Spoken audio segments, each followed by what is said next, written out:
Good afternoon, everyone. I'd like to welcome all of you to the April 12th Special Governance and Priorities Committee meeting, and I'd like to first recognize that we are gathered on the traditional territory of the Snuneymuxw First Nation. Our clerk today will be Ms. Sheila Gurry. Today's Special Governance and Priorities Committee meeting will be held in accordance with the Community Charter, Council Procedure Bylaw 2018, number 7272, and Ministerial Order number M192 governing open meetings during a state of emergency, and the Provincial Health Officer Order regarding gatherings and events. Therefore, members of the public are required to observe meetings virtually and not attend in person, and question period will be suspended throughout the duration of the provincial health orders in effect. The next item is introduction of late items, and Ms. Gurry, we have a number. Yes, thank you, Your Worship. We're adding PowerPoint presentation titled Downtown Mobility Hub for agenda item 7A12. Adding a PowerPoint presentation titled Social Issues, Safety and Security for agenda item 7A13. Adding Community Charter sections 91D and F for agenda item 8. And that's it, Your Worship. Thank you very much. A motion for adoption of the agenda is amended. Moved Councillor Thorpe, seconded Councillor Bonner. All those in favour? Any opposed? None. Motion carries. Motion for adoption of the minutes is circulated. Moved Councillor Bonner, seconded Councillor Hemmens. All those in favour? Opposed? None. Motion carries. And the next item on the agenda is Reimagine Nanaimo. And Mr. Lindsay, you're going to give us the update or lead off, please. Good afternoon, Your Worship. Thank you, Council. Ms. Bhopal Singh's here, and she's going to give you the regular update that she provides for Reimagine, including the work underway for the draft city portrait. So we just have a brief PowerPoint to walk you through. Ms. Bhopal Singh, good afternoon. Good afternoon, Council. So today I'm going to run through our draft city portrait with you. So starting off, this will take about hopefully under 10 minutes. We're going to go through the update on the goals and indicators that some of you have seen in the workshop, connecting us to indicators to scenarios, which is our next step, coming up on our workshop with you, and then following next steps. So first of all, we've got 5 draft goals organized around the donut. 1 goal for 4 of the social foundations, 1 for the ecological ceiling, around healthy, connected, enabled, empowered, and then ecological. So here, I think you'll recall, I think it was Councillor Gesselbach had asked for an outline of what the 5 draft goals look like. So the first one is healthy, support well-being for all. And I'd just like to emphasize that these are draft. So as we work through, we may tweak this wording, but it gives us a good foundation to go forward with our scenarios. The second one is connected, build a more sustainable community. The third, enabled, promote a thriving economy. The fourth, empowered, encourage social enrichment. And the 5th, ecological, protect and enhance our environment. Now, like most goals, they're fairly broad and allow us to then drill down. So what we did is we looked at our current OCP, your strategic plan, and of course the donut model, and came up with these 5 broad goal topics. Okay, just having a little, there you go. So following the work that we did with you through our last workshop, we came up with 22 draft indicators. This is still an evolving work in progress across different departments. Ideally, we may be able to get down to fewer goals than we've got here. And this is just a reminder of our donut, with the inner layer showing the social foundations linked back to phase 1, how we live, how we move, how we work, how we care, how we adapt and stay green. A reminder of our Council strategic plan connected to the donut, and then the ecological ceiling. And how are we fitting these all together as we move forward with the indicators that measure progress towards these different domains, as they're called, with the donut. So under healthy, our top indicators at this point in time are related to chronic and episodic homelessness, housing affordability, vacancy rate, and the mix of housing types in neighborhoods. So for some of you who are involved in the Health and Housing Action Plan, you'll see how this ties back to our affordable housing strategy as well. And then under connected, and you can see that there's overlaps. There are going to be different indicators that cross under different goals and measure progress towards more than one.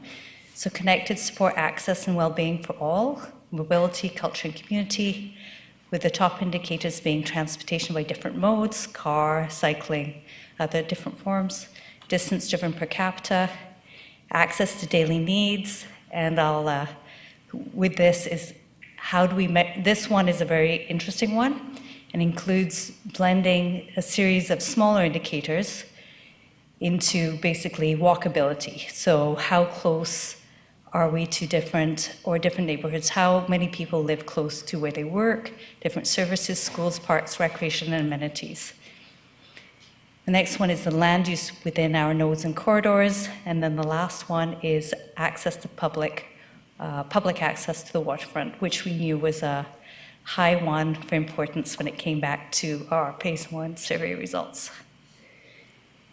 Then under the empowered goal, encouraging social enrichment, top indicators, and this is an interesting one because it looks at different aspects of quality of life, from safety to peace, equity, and diversity. So in this one, we've got traffic injury rate, we've got the Parks, Recreation, Culture Department working with us on indicators around inclusion and diversity, investment in arts, culture, and heritage, and participation in parks, recreation, and culture programs and services.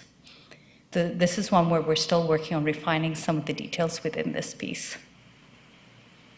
Under enabled, we've got promote a thriving economy, top indicators being chosen, working age population, non-residential building permits, and business growth. And one thing I didn't point out, which we did mention to you at the last GPC, is what we've done with each of these indicator sets is identify how well they meet the different aspects of the Nanaimo donut. And so you'll see here at the bottom of the screen in this donut here, we've shown whether the indicator helps us move towards a primary goal. So in this case, you'll see enabled here in the green, and how the indicators also tie into other aspects of the donut, that interconnected piece. So you'll see some of these indicators cross over to the healthy and empowered, healthy environment, and the connected and enabled piece of the donut. So in each of these, we're trying to show those interlinkages, that one indicator may cross more than one, shows progress towards more than one goal. So here along ecological, our top indicators that we've drafted so far, or through your work and feedback, greenhouse gas emissions, protecting environmentally sensitive areas and lands, surface water quality, household waste, and water consumption per capita. So you'll recognize that some of these indicators we've been measuring for years.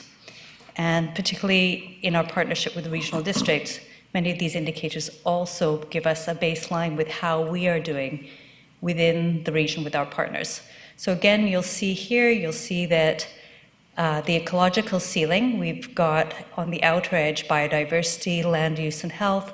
And again, how these indicators show us progress towards the outer ring of the ecological ceiling, and then also some of the inner social goals as well. So how do we connect this to the next steps? So as you're aware, part of the role of developing indicators and targets towards our goals at this stage is so that we can work with you at Council in developing scenarios. And this is the really crunchy time for Reimagine. This is where the rubber hits the road in terms of coming back to the community and saying, okay, in phase 1, you gave us a lot of input about what you'd like to see. So going forward, how do we come up with different options to meet those objectives?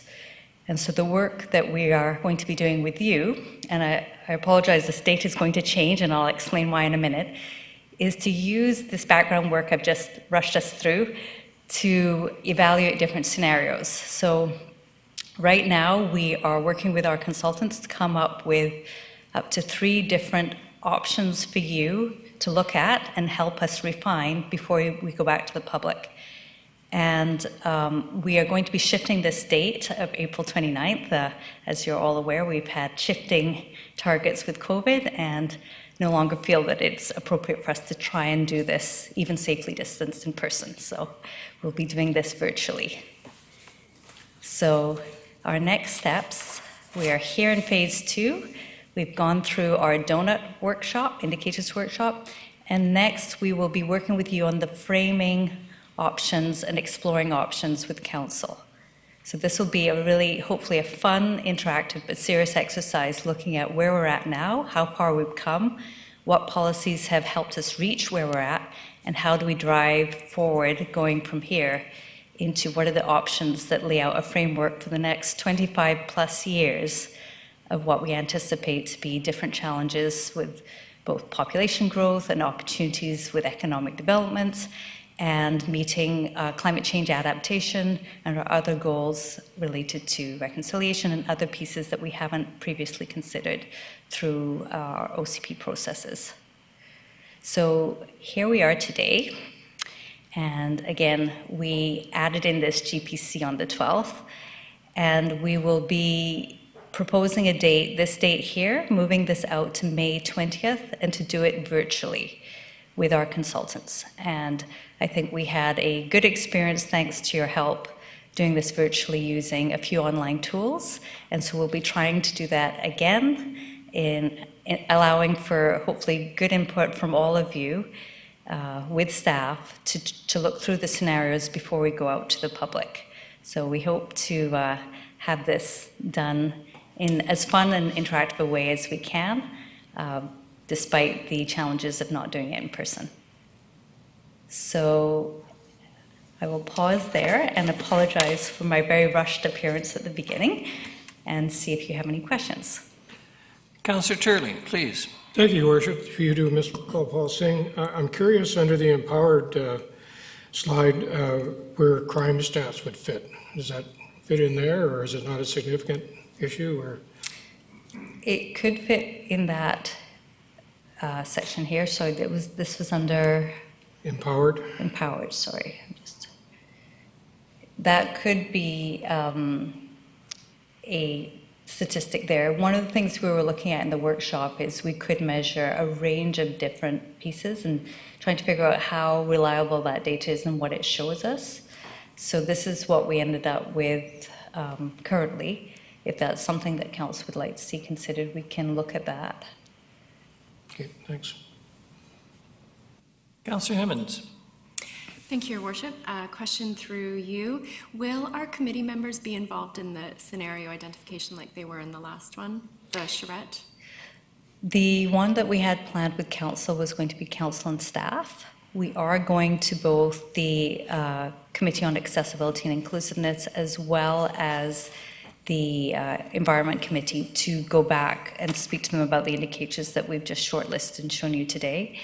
And after we hear from council on what you think, are we on target, I guess, with the drafts that we're putting before you, then there'll be an opportunity to go back to the committees after that. So perhaps what would be helpful is to show you our timeline and see. So right now we are here looking at moving out to May 20th, a workshop with council. And then after that, looking at opportunities to sit down with the committees for their specific feedback as part of the broader public piece on the different scenarios. So, Thank you. and I will also emphasize, if there's anything you see in this process that you're not liking or you want to see changed, this is your chance to tell us and redirect. And if I may, just one more. I'm feeling every time you're in front of us and we have this presentation and we go through it, there's a little bit more meat on the bones every single time. And I want to appreciate that and acknowledge it. It's starting to flesh out for me. I can kind of see where it's going. So I think it's good work. Thank you. Councillor Armstrong. Thank you, Your Worship. I agree with Councillor Curley. I think we have to have a measurement of crime and safety in there. I mean, look at all the emails we get on it, and in order to, be a great livable city, you don't want a super high crime rate. And we're up there and we need to see what we can do to mitigate it. Thanks. Thank you. Councillor Bonner. Thank you, Worship. A couple of things, if I may. Under healthy, we have the mix of housing types in neighborhoods. Can you help me understand how that works within the donut? Like, some of these things I think are lacking a comparison of, and I have a couple other questions regarding that. So a mix of housing types in neighborhoods compared to what would be outside the donut? Okay, so in terms of the mix of housing types falling in this section, it could also fall within other components, including things like greenhouse gas emissions. The diversity of housing types is linked to two things, housing affordability and access to adequate housing. And so as we have a community that is in different stages, aging in place, needing different housing types, some people's preferences or affordability in terms of single-family residential versus other choices, that mix becomes part of the whole spectrum of housing and the options that we have for community. And through the chair, am I answering that correctly, Councillor Bonner? Well, what I'm thinking of going with this is a neighborhood which is entirely single-family residences not a good mix of housing types? And should we be looking at, as we develop this OCP, looking at how do we treat single-family residential zoning, or i.e. get rid of it? But that's just not an idea. Through the chair to Councillor Bonner, one of the things that perhaps all the OCPs have been looking at is a diversity of housing forms. So not getting rid of single-family residential, acknowledging that it is a part of our fabric, and looking at what can happen as neighborhoods evolve and develop, especially where we know that we want to support greater diversity, greater mix, greater workability, and the word density comes into play. So for example, Nanaimo was an early adopter of secondary suites in single-family neighborhoods, and that has increased the access and availability for people who don't own to live in neighborhoods where they may have preferences for their children to go to school or recreate. Also gives an opportunity for those who are becoming empty nesters to have a better use of their housing form, allows newer homeowners to have mortgage helpers. So that's one example of housing mix that you keep in the form. And if I may, the next one is land use mix in nodes and corridors. And it just popped in my mind when I was going through this one is, if we want a specific type of development in a node, and that development already exists, would we look at, or are we allowed to look at the possibility of no longer allowing that type of development? An example would be, say you have a node that has a grocery store in it, and it's a big one, and everybody's going to it, that sort of thing. Would we then discourage another grocery store from appearing in that same node? Or could we? I guess the question is. That's definitely a tricky one. Oftentimes we don't drill down to that level of detail to say you can have X number of the following. But the thing about land use designations is they're fairly broad, and then the zoning does provide specifics. So perhaps what you're talking about is almost doing what's called spot zoning, or only allowing things one thing at a time. It is possible to do a restrictive form of zoning, but it's not common. I think I might ask for Mr. Lindsay's help on this one. Mr. Lindsay's already got himself on the list. Mr. Lindsay. Thank you, Your Worship. I was just going to add, and I think it's important to distinguish between our official community plan policies, which we'll talk about developing through this process, versus the application of our zoning bylaw. And it may be that the OCP does reflect a different use or a vision for land than what is currently on the ground today, and we have that existing in Nanaimo. I can think of many of your historic industrial areas that were pre-amalgamation. In our current OCP might envision them for something more commercial or multifamily. So the plan doesn't match today what we see on the ground. And in some places, we've gone as far as actually changing the zoning. So the zoning may allow or encourage residential, but the use may be historically industrial. So that does happen, that has happened. In those cases, your example is a grocery store. If you zoned it so grocery stores were no longer allowed, that existing grocery store would be legal non-conforming and have rights under the legislation to continue, but any new business could not set up there. But it's really going the next step after the plan, and really where the rubber hits the ground, I guess, is in the zoning bylaw, and that's where council ultimately has the ability to impact land use.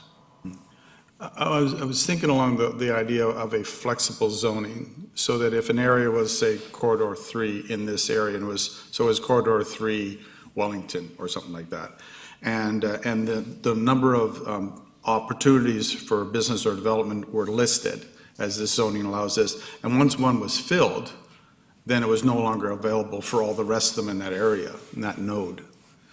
That's probably not. Sorry, I understand. legal, I still don't understand the question a little bit better. I think that would be, I don't know if that would be impossible. It'd be a little bit more challenging, because you'd have to be careful that you weren't giving preference to one business and reducing the ability for free market competition. But I can't think of a scenario off the top of my head, but there might be more likely, you would say, in one area there's and I can think of historically, we've said, like in some of our commercial centers in neighborhoods, we haven't said one user, but we've said, okay, appropriate amount of commercial square footage is 15,000 square feet. So those centers can be rezoned to 15,000 square feet, and they can mix and change over time, but we don't say, okay, there's one laundromat and you can't have another one move in next door. That would be a little bit more challenging, I think. Okay, thank you. Under enabled, we have business growth. And business growth in relation to what? Because this is one of the things, I think this actually also talks to Councillor Turley and Councillor Armstrong's questions regarding crime statistics. Is how are we basing the business growth? Is it just we want growth for growth, or does it have to be compared in relationship to what? Like, I would think it would be business growth in relationship to our working population, as an example, or to our population density. In terms of this measure, what we were looking at measuring is the total number of businesses, and the business is the number of employees that they're providing jobs for. So coming back to the foundation of businesses is serving the community and providing that economic well-being through people's ability to earn and that spin-off. So that's the kind of sub-measure, the measure of that indicator. And also using like the business license data that we have annually from businesses that tells us whether people are maintaining their business status. So it would be relative to a baseline of the number of businesses and then the number of employees being provided jobs through that. Okay, and we'll go carry on. The last one was regarding traffic injury rates. You have that listed down. Wouldn't anything greater than 0 be not a good thing? Like, I'm not sure why that would be an indicator, unless it's going right off the rails. I would think that the minute you hit 1, it's now outside the donut. Yes, this was, traffic injury rate was one of the indicators that was picked through engagement with our transportation department, and was one of the measures that, you're right, anything above 0 is not a good thing. However, there are things that, one of the things we looked at is what do we influence and control? And so there are certain things around mode shift, and traffic injury is not just automobiles, but also collisions between pedestrians, cyclists, and vehicles. So we know that we have a baseline, and our target or goal would be to absolutely get to 0, but how do we measure progress towards that? So that's where this indicator was identified. So again, we do have 22 indicators. Ideally, it would be great to get those down, knowing that each department will still have their key performance indicators and may measure up to 100 different things depending on their department. But what do we want to look at as a framework for the donut? So if this is one that council, we can get into a bit more depth in, perhaps in our workshop too, is, how viable is this as a measure of our overall broad piece? It's not that it's not important for someone to measure, but is this something that you want us to track as part of the bigger picture? So I'm open to flagging both. I mean, absolutely, we're flagging your comments on this and also crime safety. Thank you. Ms. Gurry, are you staff too? Mr. Sims, sorry. Good afternoon. Thank you, Your Worship. Just wanted to interject and sort of build upon what Ms. Bhopal Singh is saying, that part of the active transportation plan or strategy that's coming forward, as well as the OCP, is to start to envelop the nationally recognized Vision Zero principles to get us down to zero. So that would be our target to strive for, of course. But as Ms. Bhopal Singh mentioned, we have a baseline now, and we'd like to see that progress. So that's the indicator piece of this. I see our acting superintendent, I think, anxious to say something about this. May I speak from here, Your Worship? You'll have to come down, sorry. We want you recorded for posterity.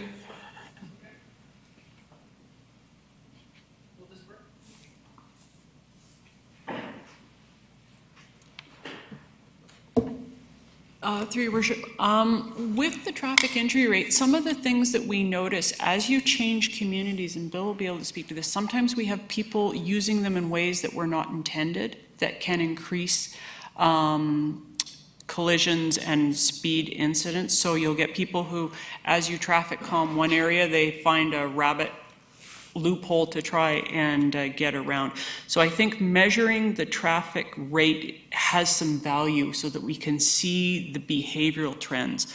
Same with some of the safe school work that we do, where youth, we're trying to get them, walking more, et cetera. But if we start seeing parents speeding away from schools as they have now safely dropped off their charge, we then need to look at modifications around some of those things. So I agree that obviously the goal is always zero, but we will also see sometimes traffic injury where the injury is much more extreme given the road conditions that they have. So what should we be looking at in terms of speed, road design, because they're designed to try and reduce that. And if we're not seeing a reduction, we're seeing very significant injury in an area where we wouldn't expect it, then we need to look at that further. Does that make sense? Yeah, it does. If I may, I think this is the philosophical concept of changing from a linear society that we're into this more circular society, and how do we stay within the donut? And you're quite right. I mean, if we should be recording this, and if it starts going up, then there's a problem. Then we have to bring it back down again. I would think that if it was, say, 4% or whatever some figure was, that still is not a good number, right? And in terms of being inside the donut, it still wouldn't be inside the donut. It would have to be down to zero. But I see where you're coming from with the requirements to certainly check it and make sure that we are heading in the right direction. Thank you, Worship. Thank you. Councillor Gesselbrock. Thank you, Worship. Through you to Ms. Bhopal Singh, thanks for the presentation. I have a few questions and comments regarding some of the indicators. First, sort of around the, I believe it's the enabled category, the one with the business numbers. I think just around business growth, I think there is a need of some greater specificity in what we're measuring in terms of number of businesses and jobs. I think in this area specifically, there are some key principles within donut economics that need attention to, given that the large tenet around it was in terms of how we do measure success in society, that the numbers, like say for example GDP, are a very broad type indicator that doesn't exactly capture what type of economy is being built. And so for example, if we have 3 large multinational companies put in businesses here that provide, lots of jobs, but they're low-paying jobs. That could increase and also, not providing the circulation of wealth in the community. That could provide an increase in that number, but actually a decrease in well-being, what the donut's saying. And so, good indicators around that, and in terms of business growth,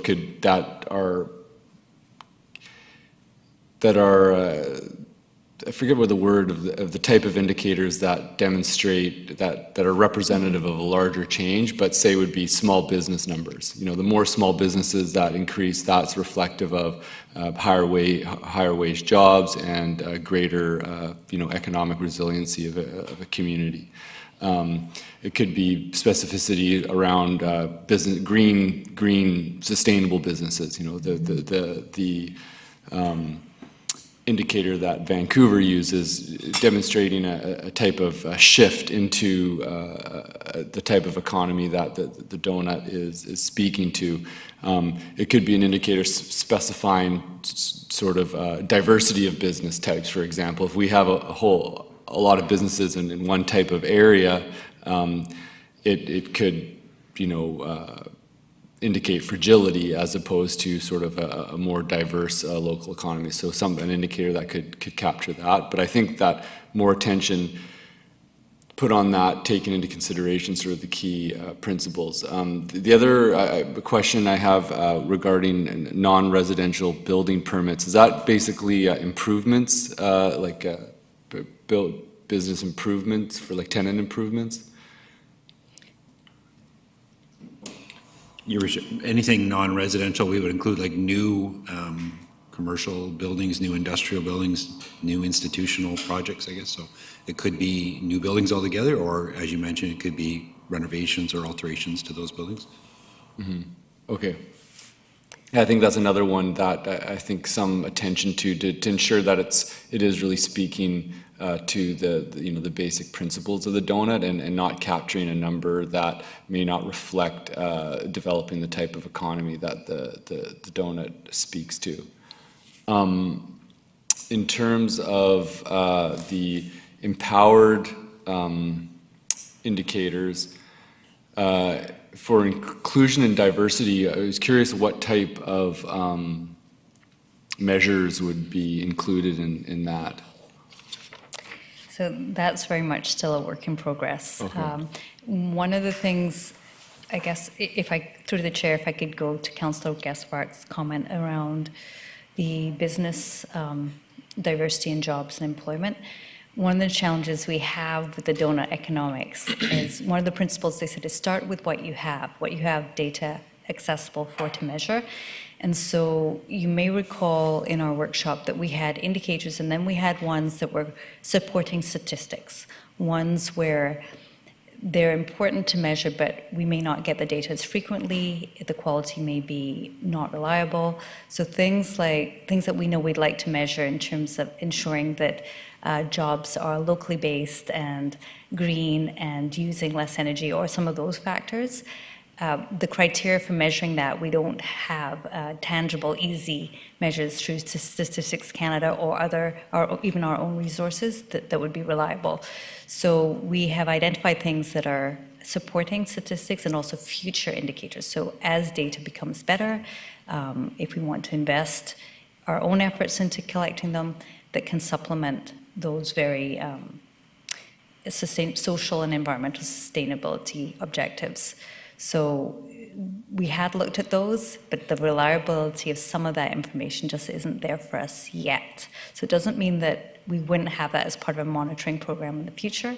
It's just we don't have that as our overall strong suit at this point. And that's the same for some of the other indicators as well. So we may have anecdotally, we know that one employer, so for example, if somebody says, I am an employer who makes sure I don't have negative environmental impacts across the globe, how do we monitor that? How do we ensure that that is actually something we have control over, the reliability of what they tell us versus what we know we do in-house and what we can control? So that's one of our challenges with some of these indicators. It's not that it's not a good thing to measure, it's just how do we ensure that we have something that backs up reliably what we're measuring. So I just wanted to assure Council that we have considered some of these pieces, but we've gone through and looked at the challenges of the reliability around that. In terms of the inclusion and diversity, again, that's a very interesting one, because measuring that, sometimes what we may be doing is not having a specific indicator, but a list of some of the actions that we're doing towards that goal, where it's hard to actually measure what may be seen as a more subjective approach. So things like what percentage of employers have people from different backgrounds. Again, how do we track that? How do we make sure that's reliable? That's something we can do for ourselves internally, but looking across the whole city becomes a bit more challenging for us. So that one's still very much a work in progress, and we do hope that by the time we come back to you, we have a bit more flesh on the bones to put this one together. And again, I'd like to reassure Council that as part of this whole process, once we have plans that have been endorsed by you, is that monitoring program that we're already fleshing out during the process. How do we do that, and how do we keep it so it's adaptable? So as we get more information, if Council prioritizes that they want to put more staff time and budget to actually collecting data that is not available through other sources, what are the pros and cons of that versus towards getting us towards our goals? That was a very long-winded answer, Councillor Gesselbach, so thank you. It's good. If I may, just on, say, for example, for inclusion and diversity, I could understand like it would take more resources potentially that we're not currently, but just looking at a representation of, a particular group, you can even do gender representation on boards and committees, of key organizations in the community and also council. That would be, an indicator of a basic gender item. And also just in the report back to council, like understandably, I think this approach with donut economics does really rely on the collection of certain metrics, and we may not be currently equipped for that type of monitoring and data collection. For example, with our business licensing program, that could be an area that we could be collecting more specific data on the businesses in the community through that licensing program, but would require increased staff capacity and a change to the application and that is there going to be a point and when would that decision point and reporting to council being like, these are the things that we currently can do and provide reliable annual data or whatever period reporting to council given our current capacity. If we want to have metrics that maybe more reflect the direction that we'd like to go, we would require this type of resource allocation and staffing increase to be able to do that as part of a program. Will that information, sort of where the gaps are with our current capacity, be provided to council? Through the chair to Councillor Gesselbach, that's actually a really good question, because as we speak, our consultants are actually refining this list and going through and identifying which are the ones that we can immediately get through our GIS sources, through existing sources in real time, efficiently, and which are the ones that would require more resources. We might not have absolutely locked down what the costs would be of doing that, but it would at least give you a sense of where added resources are needed versus what we have in-house that we've got as part of our regular business. So we hope to have that to you, I'm going to say, around May 20th, around the time that we're coming back to you for this, our fun workshop with you on scenarios. So we are working to get that to you. And as you can imagine, we're going across all departments asking them, if you were to measure this indicator that you've prioritized, how would you do it? Would it be part of your regular operations? what more would you need in order to collect this? So that's currently where we're at with the process. So we've got some of that, and we're getting that from the other departments. And I also wanted to say and give you a little bit more through the inclusion and diversity.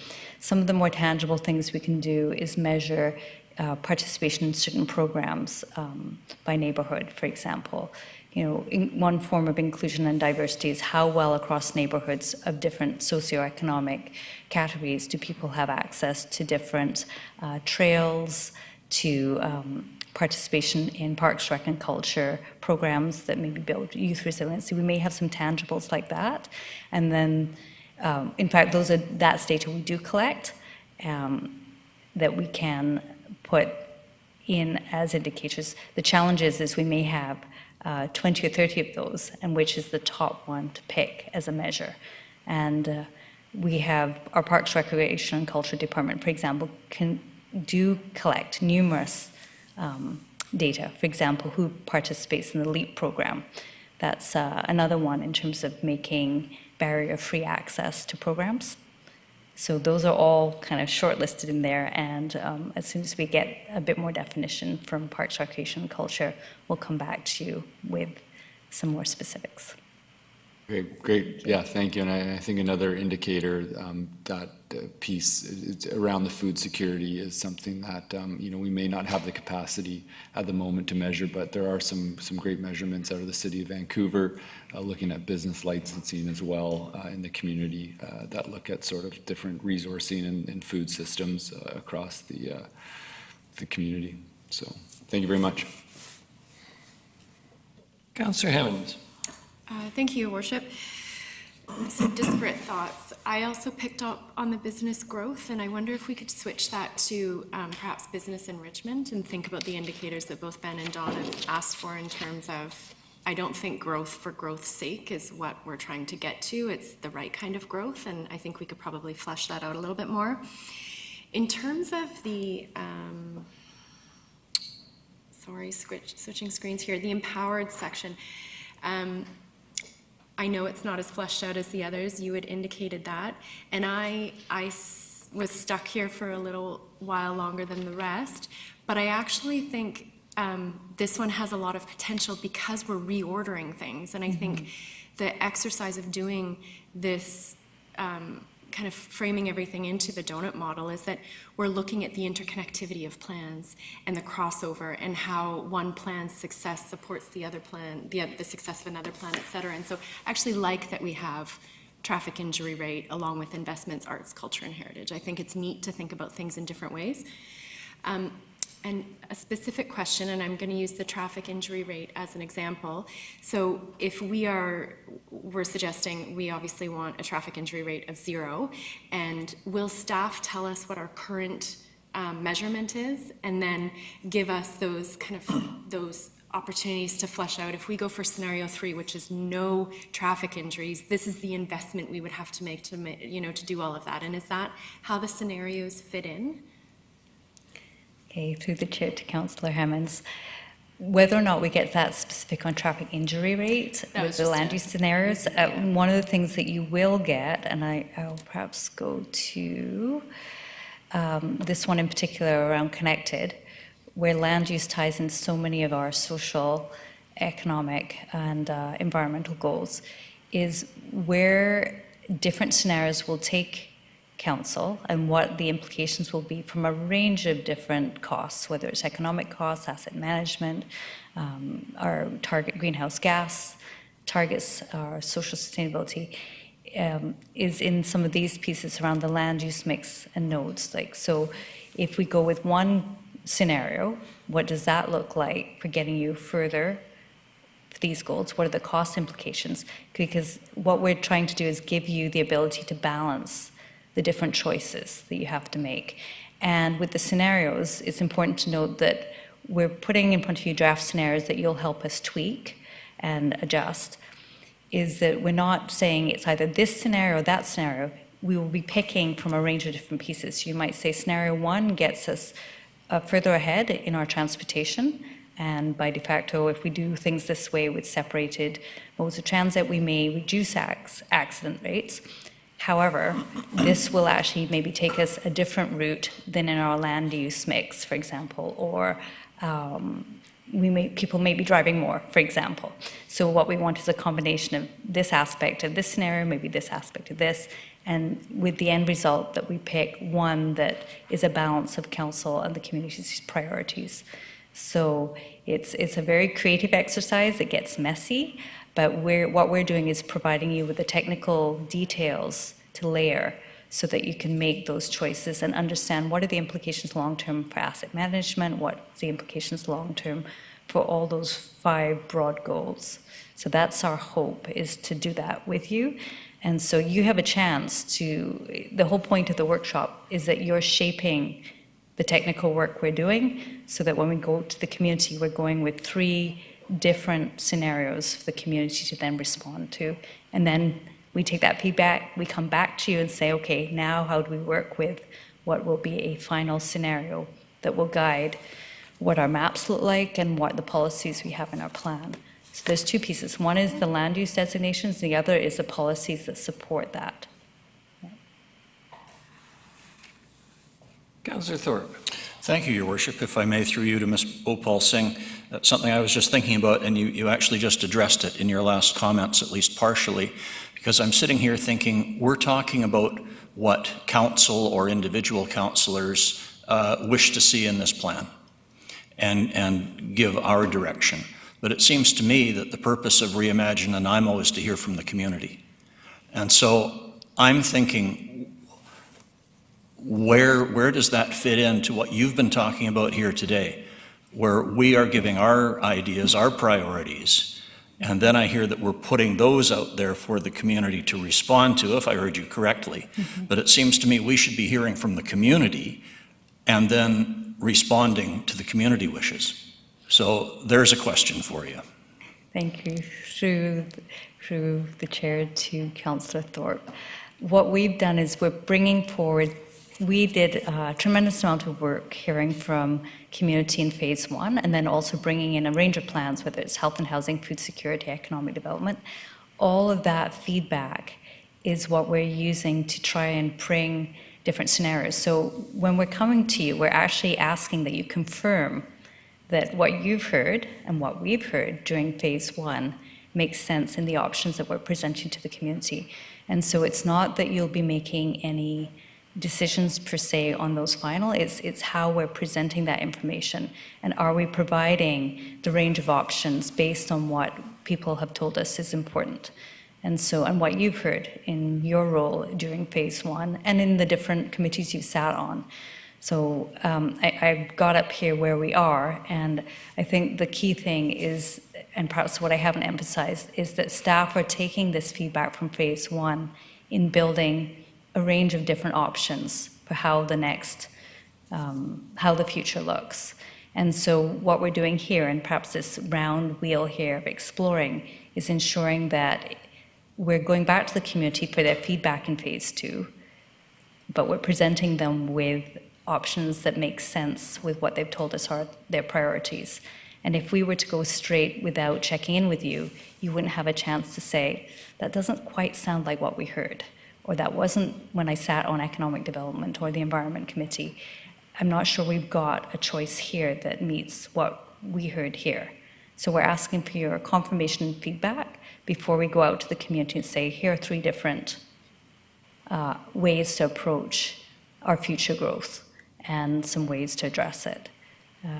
Through the chair, I'm wondering if I've met Councillor Thorpe. No, thank you. I needed to hear that, though, because I think we need to be very careful not to lose sight of the fact that we're not here to impose our views on the community. We're here to represent to the best of our interest, or best of our ability, the interests of the community. And that's a very difficult chore to do, to balance the different interest groups that are out there. But we need to be very careful that we are here to listen and then respond to that. But I have absolute confidence in your ability to lead us through this process. Thank you. Councillor Hammonds. Thank you. I'll be brief. A quick question. When we're fleshing out these indicators, we'll have a baseline measurement for all of them. Is that correct? That will be embedded right in the document? So through the chair to Councillor Hammonds, We will have baselines for some that go back several years, depending on if they've been collected. If it's something that we haven't collected, then we'll start with our baseline being from this year. Great. I think measurement is going to be so important as we're embarking on this new piece, and we don't want to get caught up in the idea-scape, I think, and like, this is all great, but we don't actually have hard data to measure. Otherwise, it's just, I would prefer that. Thank you. Thank you. I very much appreciate the presentation today, and I appreciate the discussion. One of the things that I think is important, though, that Councillors Turley and Armstrong have pointed out is the issue around crime and crime rates, not because I think it's a problem particularly. I mean, what I was historically taught was that the crime rate in any given society was derived, how shall I say, directly related to the percentage of the population who were males 19 to 24 years old, which was the time in life when most of them tended to be stupid and commit the most crimes. But I think there is a growing sense in the community that much of the crime that is most apparent that people are talking about is crime related to feeding addiction. The kinds of crimes that touch people in their homes and in their neighborhoods and in the playgrounds where their kids go and see needles, all those kinds of things. And that's what's uppermost in people's mind. And I think it's important for us in considering what crime statistics we look at, and I appreciate the RCMP doesn't necessarily keep the most specific statistics in the world, but statistics that would tell me whether or not there is a high rate of what I will call petty theft or nonviolent theft in particular, whether it's the shoplifting or the B&E or whatever, that would indicate whether or not we have a significant portion of our society who is stealing for need or stealing because they are supporting, in fact, a drug habit. There's not much sense us building a wonderful downtown or working hard on it, which we seem to spend a lot of time doing and talking about, if people are afraid to go downtown and actually shop there. So it strikes me that some of those indicators are important. I note also when we talked about inclusion and diversity, I think you said it's a work in progress fleshing it out. And I want to be a bit provocative here. So what do we mean by that? I think of the indigenous peoples of this country who represented a whole series of nations from one coast to the next, to the east to west, north, the American border, didn't worry about borders in those days. Diversity has meant for them that they're now beggars in their own land, essentially, representing about 5% of the population. Do we have targets for black people, South Asian people, Asian people? What does that look like? Do we look at it in the context of our own city? Or are we looking at it in the context of a larger Canadian society, which is changing all the time? These get down, for me, to some very difficult questions. And indeed, I'm not suggesting you give up on the concept of diversity, but I'm more interested in whether a human being, regardless of religion, color, etc., all of those things that we learn to rattle off around human equality, I'm more interested in whether they have an opportunity for education, for employment, for advancement, for all of those things. Telling me that we were 1% of our population was black 10 years ago and now it's 3% doesn't tell me that this is a better community. It tells me that this community looks different. And I must say, as somebody who's been here a while, I like the look of the different Nanaimo. I appreciate and love a much more diverse Nanaimo that I can largely say, forgive the phrasing, when I was coming to college here in 1971, looked pretty much white bread, apart from the indigenous peoples and the remains of a thriving Chinese community. On the face of it, and some South Asian faces, we are a much more diverse and interesting community, and I think that's a good thing.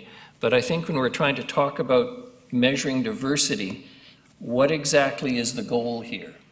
What exactly is the goal? For me, it's about, I'll call it human achievement and advancement, more than it is about simply talking about the ethnicity or the level of religion. Societies change. I mean, I can speak to the 4 older members of this council. There was a time, don't look away, Councillor Bonner, you're in there too, when if a Catholic married a Protestant, for heaven's sakes, it was a bit of a issue. Doesn't seem to happen much anymore. And that's a good thing. And so, as I say, I think Some of these things may not be worth measuring with great respect. There may not be any value in doing so, because unless you have some very specific idea of what a community looks like, even within the concept of the donut, it's a concept. We may be spending a lot of time trying to figure out how to measure things across the board that may not help us, and avoiding getting real statistics that in fact tell us we're sticking within ecological limits and developing a community. There's been a bit of discussion today around the issue of growth. With respect, I try not to talk about economic growth or growth generally, but I do like to talk about development in this sense. There are parts of the planet that are becoming less habitable for a whole series of reasons, and there are other parts that are becoming more habitable, certainly in contrast. We are one of those communities. Communities and nations, by and large, either shrink or they grow in terms of population. And from my perspective in this community, we're getting to that size now where what I and many others frankly talked about during the campaign was, I think, uppermost in our minds. Living in the kind of community where instead of saying goodbye to our children and our grandchildren, they would actually have an opportunity to live and prosper here as we have. And when I say our children, I mean children of all races and all religions and ethnicities and any other category you want to put people into. So again, I come back to it. I'm just saying from my perspective as mayor, and Councillor Thorpe is bang on, we are here to hear back from the community, but at the same time, I don't want to spend too much time trying to measure things for a quote-unquote ideal that may be really difficult to describe and touch on issues that are problematic. And I'll come back to what I've talked about earlier today. You know, there was a certain defensiveness in this country for a long time over Quebec's determined efforts through language laws, etc., to preserve its culture. Diversity would be seen as the enemy of Quebec culture, in a sense. And yet we all think diversity is a very healthy thing. We naturally look at it, we see the word, and everybody smiles, and they think good, happy thoughts. But for a nation within a nation, as the province of Quebec saw itself and sees itself to some extent, diversity represents the end of your language and your culture. So I just throw it out. I feel a little philosophical today. I just want to tell staff that I'm very appreciative of the difficult task you face. But let us not lose sight of the fact that in talking about the donut, not diminishing its importance or value, where the rubber hits the road is going to be pretty hard, because we're going to be talking about the kind of community that we may not collectively agree upon. We may agree on each of us 50% of what the donut represents, or maybe 95%, but it'll be a different 50%, or maybe it's a different 95%, or whatever. Don't go by my math. But we are in challenging times as this process moves forward. But last word does go to Councillor Thorpe. We're here to hear from the community. Thank you. Here at the lesson. Pardon me if I've challenged anybody to say something. Speak up now, because Ms. Bhopal Singh has been quite direct with us today. She always is, reminding us she was here to hear from us today, and if we have nothing more to say, we'll get on to the next topic. Okay, thank you very much. And in closing, I wanted to highlight, Councillor Martman had pointed out that unbeknownst, we had somebody who was championing the donut before it was on the table. So here we have an example of not an inner tube, but a donut in the making. Very good, thank you.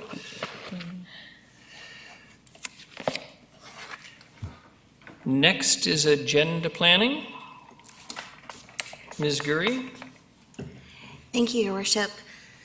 Starting on page 26 of your agenda is the GPC agenda planning package, and page 26 outlines the upcoming GPC topics for April 26th. And I would just like to note, it's scheduled, it says neighborhood associations and Reimagine Nanaimo as a standing item. But what is missing from this list is housing is also coming to you that day. So the affordable housing strategy, an annual implementation update, and some other items to do with housing will be also on the April 26th agenda.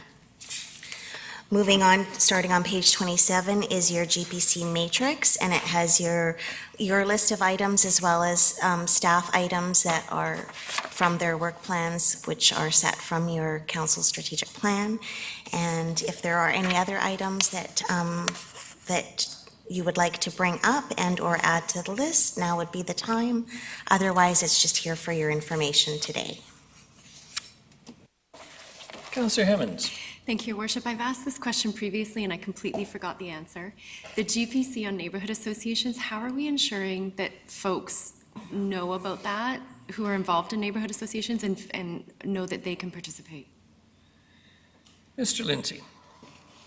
Or Mr. Corson. No, I was looking, sorry, Your Worship, I was looking for Ms. Bopolsing, but I think she's left on me because she was updating me this morning, and she makes her way to the microphone. I can confirm that our staff are in regular contact through the network, and I think she can confirm we have a meeting set up this week to go over kind of options before we come forward to council and do the presentation. So absolutely being connected, and they will be advised that they have the opportunity to form delegations and speak to council at that time.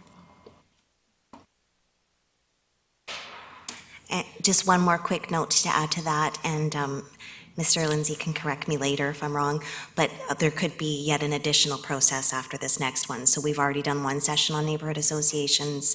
This next one will follow, and there could be yet another additional one afterwards. So I'm not looking at ending the whole process at the next step, but getting farther ahead down that road.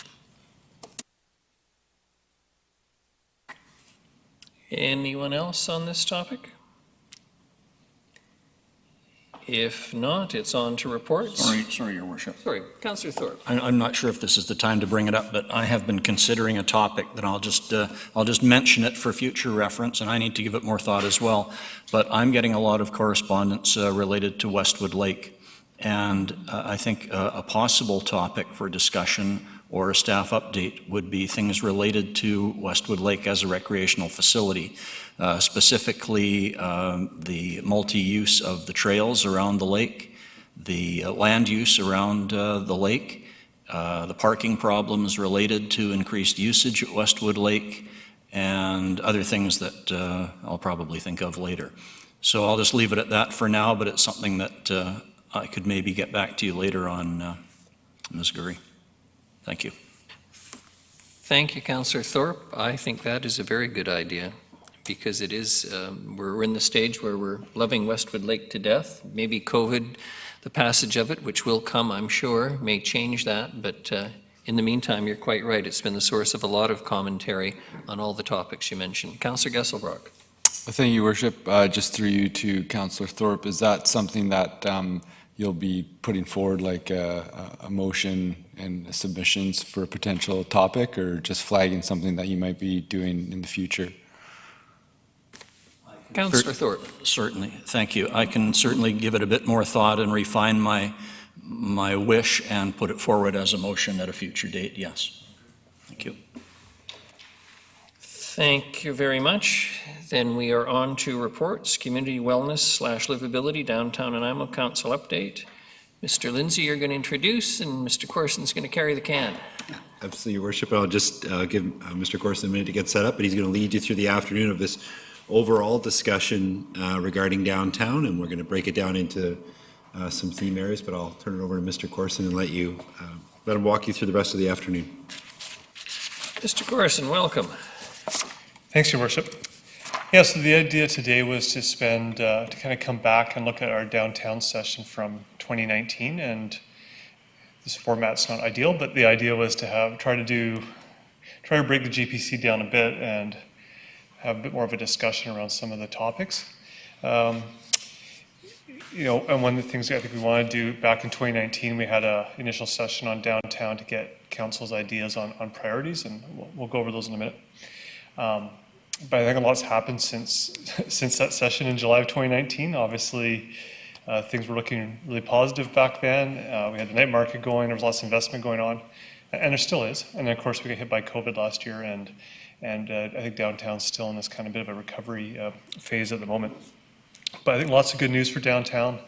We are seeing lots of public investment from yourselves as council with the bike lanes and the fire station, and we have the new hotel just opened downtown. We've got 100 Gordon Street under construction. We have the TELUS rental project coming on stream, obviously the bike lanes, and I think just a renewed interest by the investment community in downtown Nanaimo. We're kind of seeing real uptake in interest by the development community, and I have a feeling in a year or two from now, we're going to be in a position where there's a lot of good things happening downtown. One of the things I think with downtown, just to emphasize, again, we talked about this before, like, which department looks after downtown, who's responsible for downtown? It's really all our staff.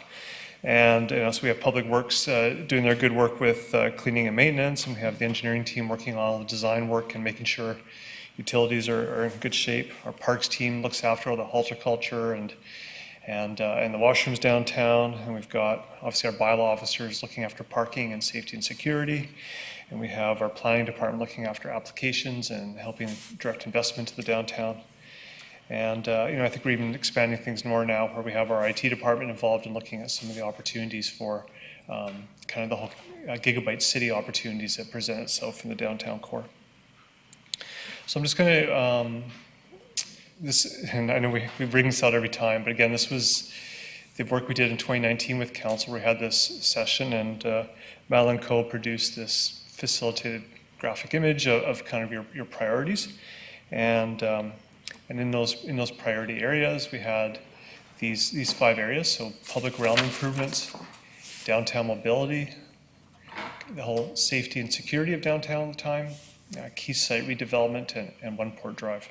So today we're going to look at these 3 issues. First, the public realm, downtown mobility, and social issues. And again, in maybe a more informal environment, I'd be asking you for some feedback if these still resonate with you as kind of the key areas for downtown, or if there's some other key areas that you think have emerged since 2019 that we should be aware of, that you'd like us to focus on.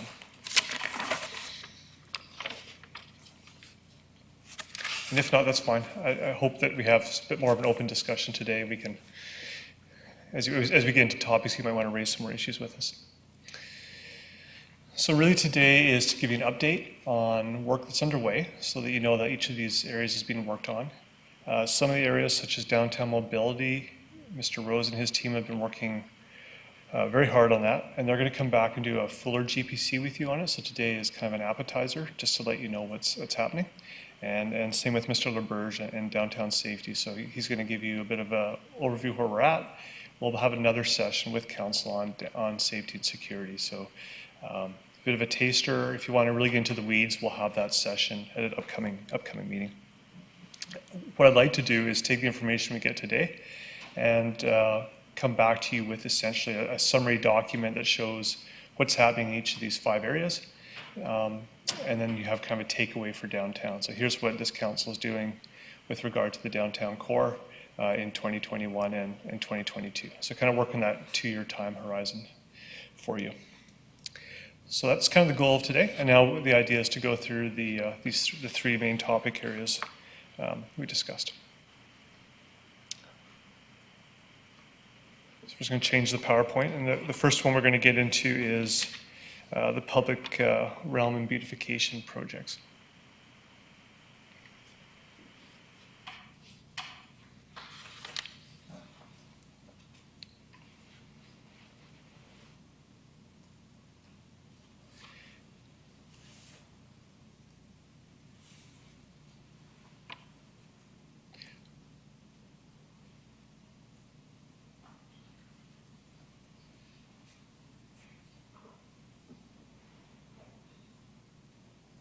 Awesome, thanks guys. So we'll start with our mural. And so the first one we had on that list with council, again back in 2019, was the public realm improvements. And we have updated council on this before, but the idea behind public realm improvements at the time was, and through our discussion with council, was that downtown needed a little bit more cleaning and it was repairs. So some areas had been kind of left behind. So this gave us some direction and some corporate energy to get back and do some of that work. That must very much necessary work. And then looking at small projects, maybe modest scope, that could help add kind of a little impact in the downtown. So some smaller projects, but the idea was by doing a whole bunch of them, we would actually have more impact, noticeable impact. And we came back in October of that year with a list of projects for the downtown, and council allocated funding to advance those. Now, a lot of the projects we presented to council at that time already had funding or were already in cost centers. But what we tried to do was package them and accelerate their timelines so that work could get done in a timely manner. And we've been largely successful for that. There's a few projects still underway, and I'll talk about those in just a minute as well. So again, at a previous meeting, we went through all the projects which we called the quick wins, and some of them were quicker than others, and some of them were probably bigger winners than others too. But overall, I think we've made some progress on the downtown, and there's obviously more work to do. But just randomly picking out some of the projects there, we did some hoarding around the hole at 10 Front Street, the Hilton site, so we added some historical context there. We've done some wayfinding. I'm going to give you some more information on that in a minute. We cleaned up the end of Robson Street and made that a much better, safer pedestrian access point, and that also enabled us to test out some new technology for downtown. We refreshed all the crosswalks. We increased our maintenance, like I said before. We brought in some more temporary art onto Wesley Street. We cleaned up Wesley Street. There was a lot of overgrown brush. We brought in lighting. We created some temporary event space. We, working with Parks, Rec and Culture staff, we had the mural program, you'll remember from last year, where we had lots of some new murals popped up around downtown. We did some whimsical art down by on Diana Krall Plaza. Maffeo Sun Park, he'd already allocated money to the new play area, but that's been installed. And what else do we have? At Diana Krall Plaza, kind of reimagining Diana Krall Plaza. We started that process with Dr. Whitty and put that on hold due to the pandemic. And then we also, I think one of the biggest projects we did last year, which wasn't identified in 2019, was the patio program. So we rolled out the patio program quite quickly in 2020 due to the pandemic, and we're able to adjust there. So there's a few projects still underway. In the next probably month, all the wayfinding signage that was part of this project should be installed, hopefully by the end of April.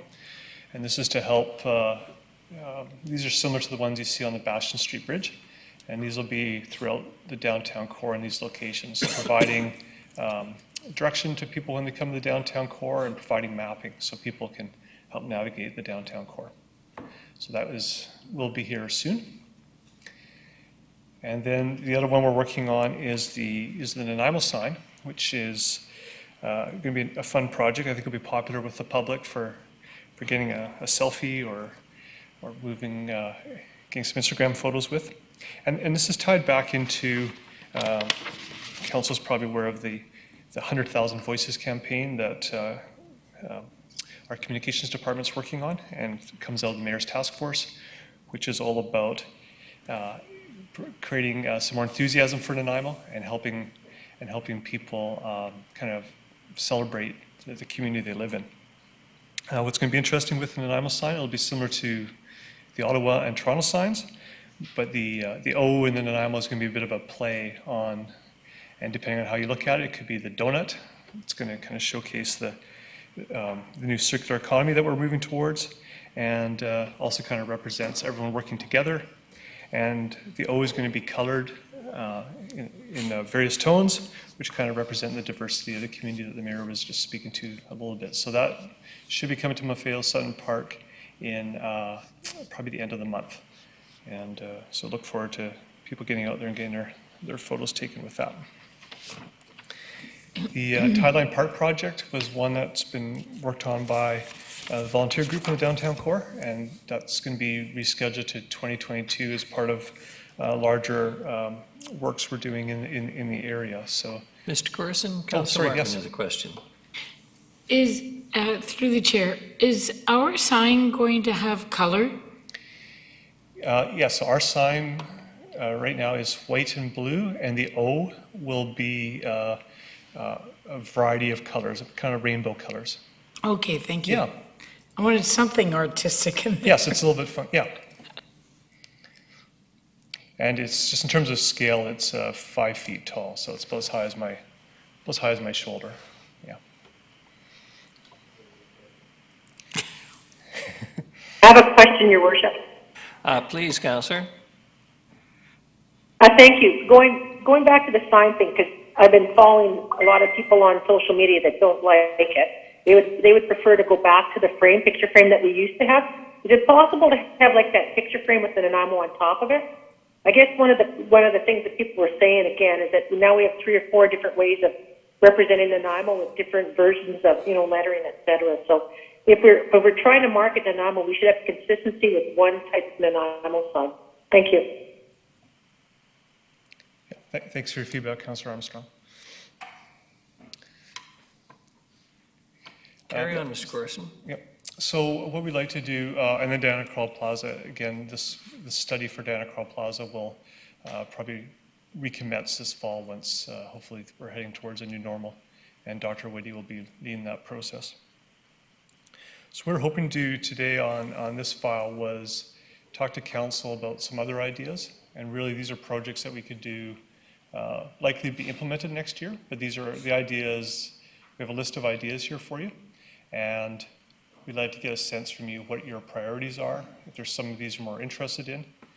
What staff would do is once we know where you're most interested in, we can develop some business cases and bring that forward as part of the budget cycle for next year. And we can also scope out the projects a bit more so you can get a sense of what they are. And what I'm going to do is I'm going to take you through these. I think they're pretty self-explanatory. And then you've got, the councillors are here, you have your dots. When we have a break, I invite you to come to our sign, and I think you've got 5 dots. You can choose which of the 5 you're most interested in. And that'll just give us a bit of direction as we move forward. If council has other ideas of things you'd like to see us do in the downtown, now would be a great time to plant that seed, and we can then again come back to you in a later date with that project more fleshed out. So closure of Commercial Street is one that I think council knows we've been working on for a bit, and I think that's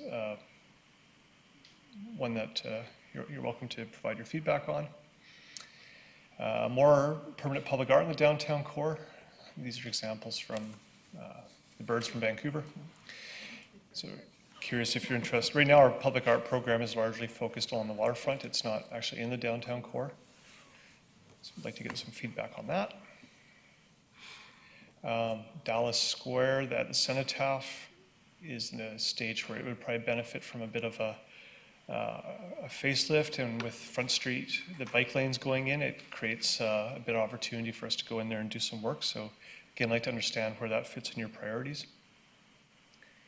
The Rainbow Crosswalk, there's an opportunity to relocate it to different locations in the downtown. One idea put forward is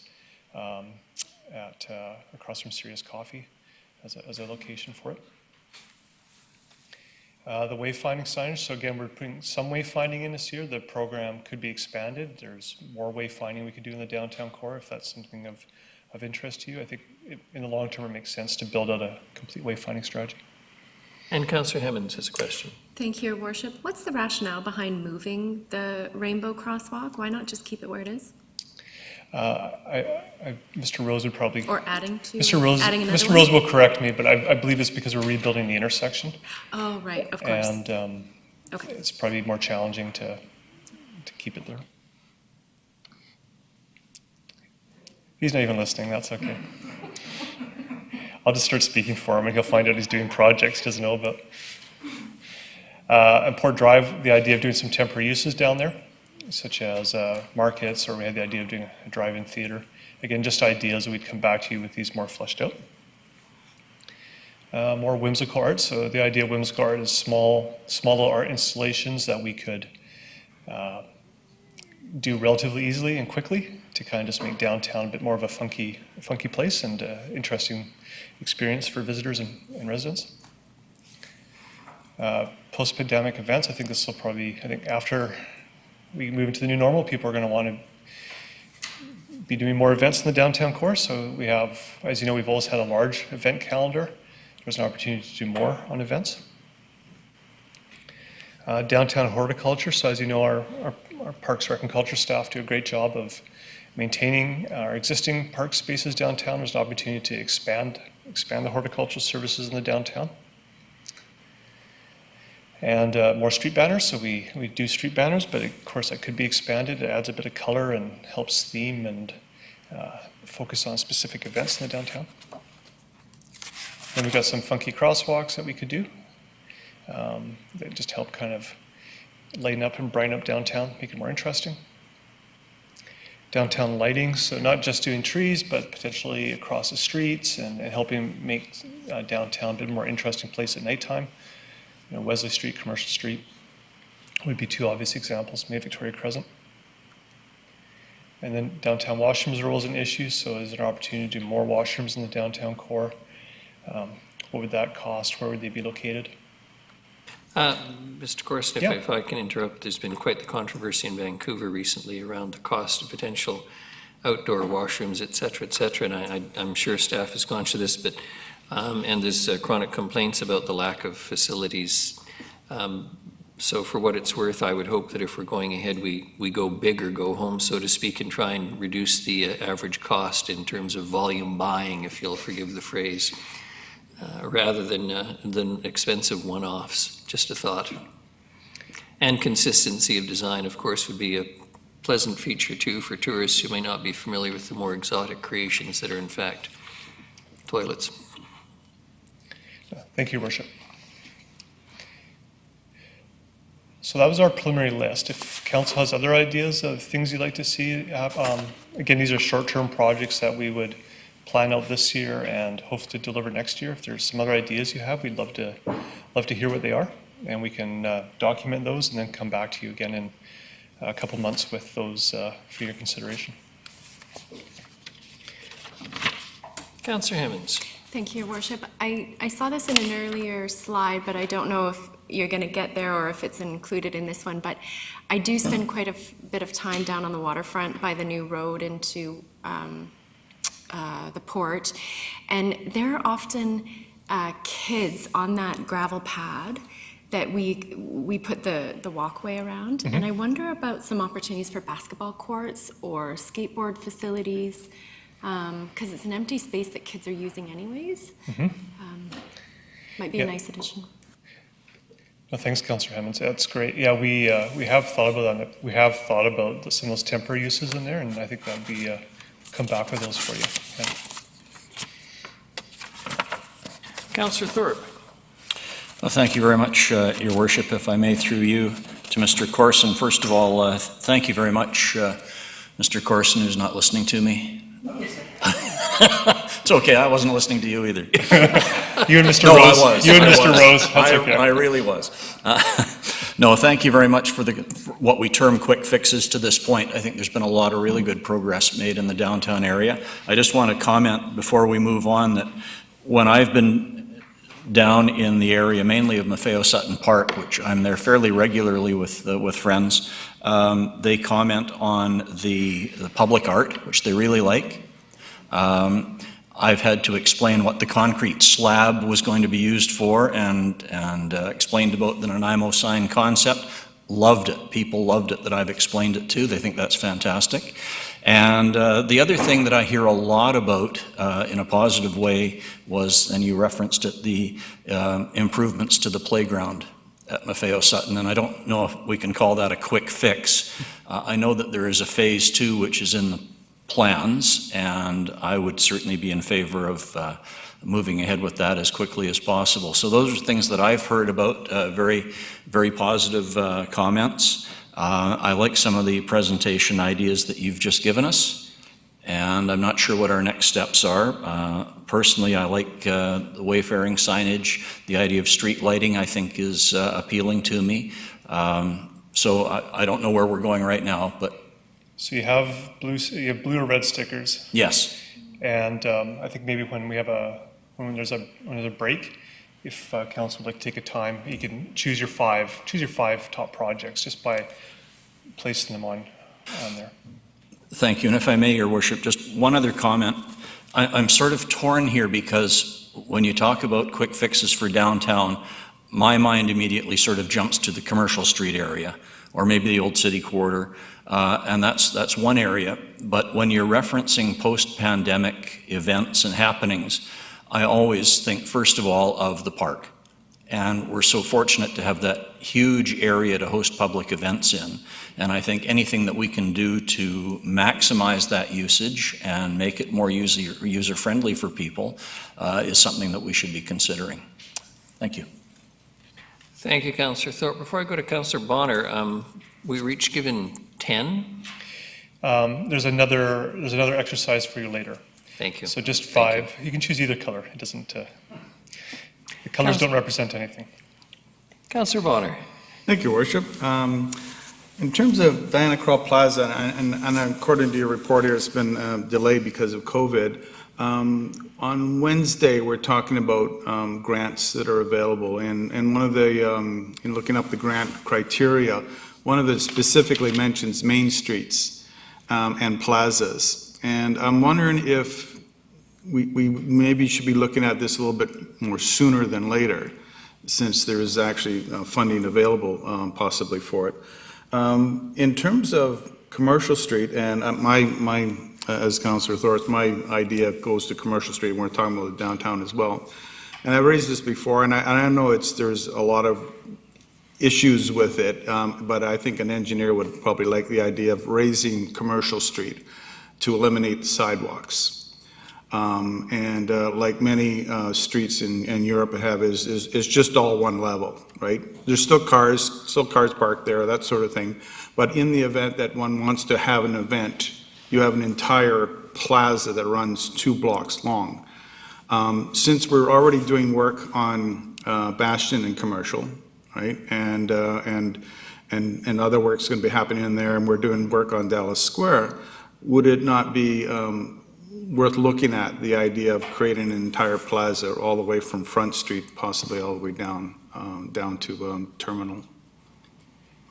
Yeah, through your worship to Councillor Bonner, and that is actually an idea that we've been talking about for a while. We haven't included it in here, but I think it certainly has a lot of merit, is to look at a Commercial Street public realm improvement project, right? Whatever that might be. And it'd be good to probably do that study sooner than later. You know, if you did that study this year or next year, then you can start planning out the capital for it, right? Whether that would be in 2023 or 24. But I think certainly Commercial Street has an opportunity to be more than it already is. Yeah. Mm-hmm. And so I think I'll get Alyssa to put that on there as a kind of Commercial Street public realm design project. And in terms of other things that lots of color. I mean, if it's more banners, more planters, certainly I think those are certainly easier to manage and to set up. I would prefer to see a lot more of those available. I don't know if anybody else remembers when we were doing our when we went to our first FCM, one of the number of the trade center folks down there were showing us examples of crosswalks that were more artistic than just regular crosswalks, and I certainly wouldn't mind having that. But there's also an awful lot of agencies selling giant planters, right, in which you could have a whole bunch of things, and self-watering ones and that sort of thing didn't require a lot of upkeep. So I would certainly be interested in seeing something like that, especially as we develop our California weather here. We can probably do a little bit more of that.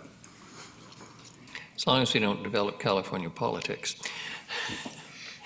In order, I have Councillor Turley, and then I believe it's Councillor Armstrong wishes to speak, and then Councillor Gesselbrock, and then Councillor Martman. Councillor Turley. Thank you, Worship. Through you to Mr. Corson. Prior to COVID, I recall an art show being held, or display of visual art, down in the room below us, I guess.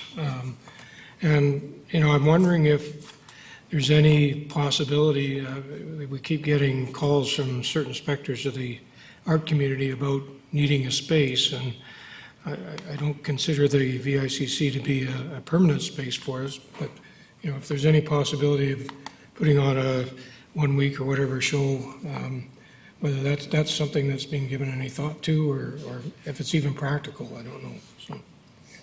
Thanks, Your Worship, through to Councillor Turley. That's a very interesting idea. We'll write that down. Okay, nice. Councillor Armstrong. Thank you. These are some really great ideas. The only concern I have when we start dealing with commercial, especially if we're looking at closures, is that we please talk to the businesses, all of them, and do that via like written records, via emails or letters, so when they can't come back and tell us that they were never consulted. Because I know when speaking to some of the businesses down there, they're opposed to that because of deliveries, the fact that Skinner Street spills onto Nanaimo when there'd be no way for them to go. So I think if we're going to look at doing that, we really have to get all of the businesses on board, not just the restaurants. So that's just a point that I want to make sure we look at. And thanks for all of this. Thank you, Councillor. Councillor Gesselbrock. Thank you. Just logistics. So red is like don't do it. Blue is No, colors don't mean anything. Sorry. Pardon? The colors don't mean anything. You can. Oh, okay. Yeah, just dots. And just in terms of like pick how many, like what are sort of the budgetary sort of consideration, or is this you'll report back if there's enough interest in one, there will be a report back kind of on what? Yes, so the idea would be, I'd to get a sense of are there top 5 projects you're interested in the downtown, okay. And then we can scope those a little bit more.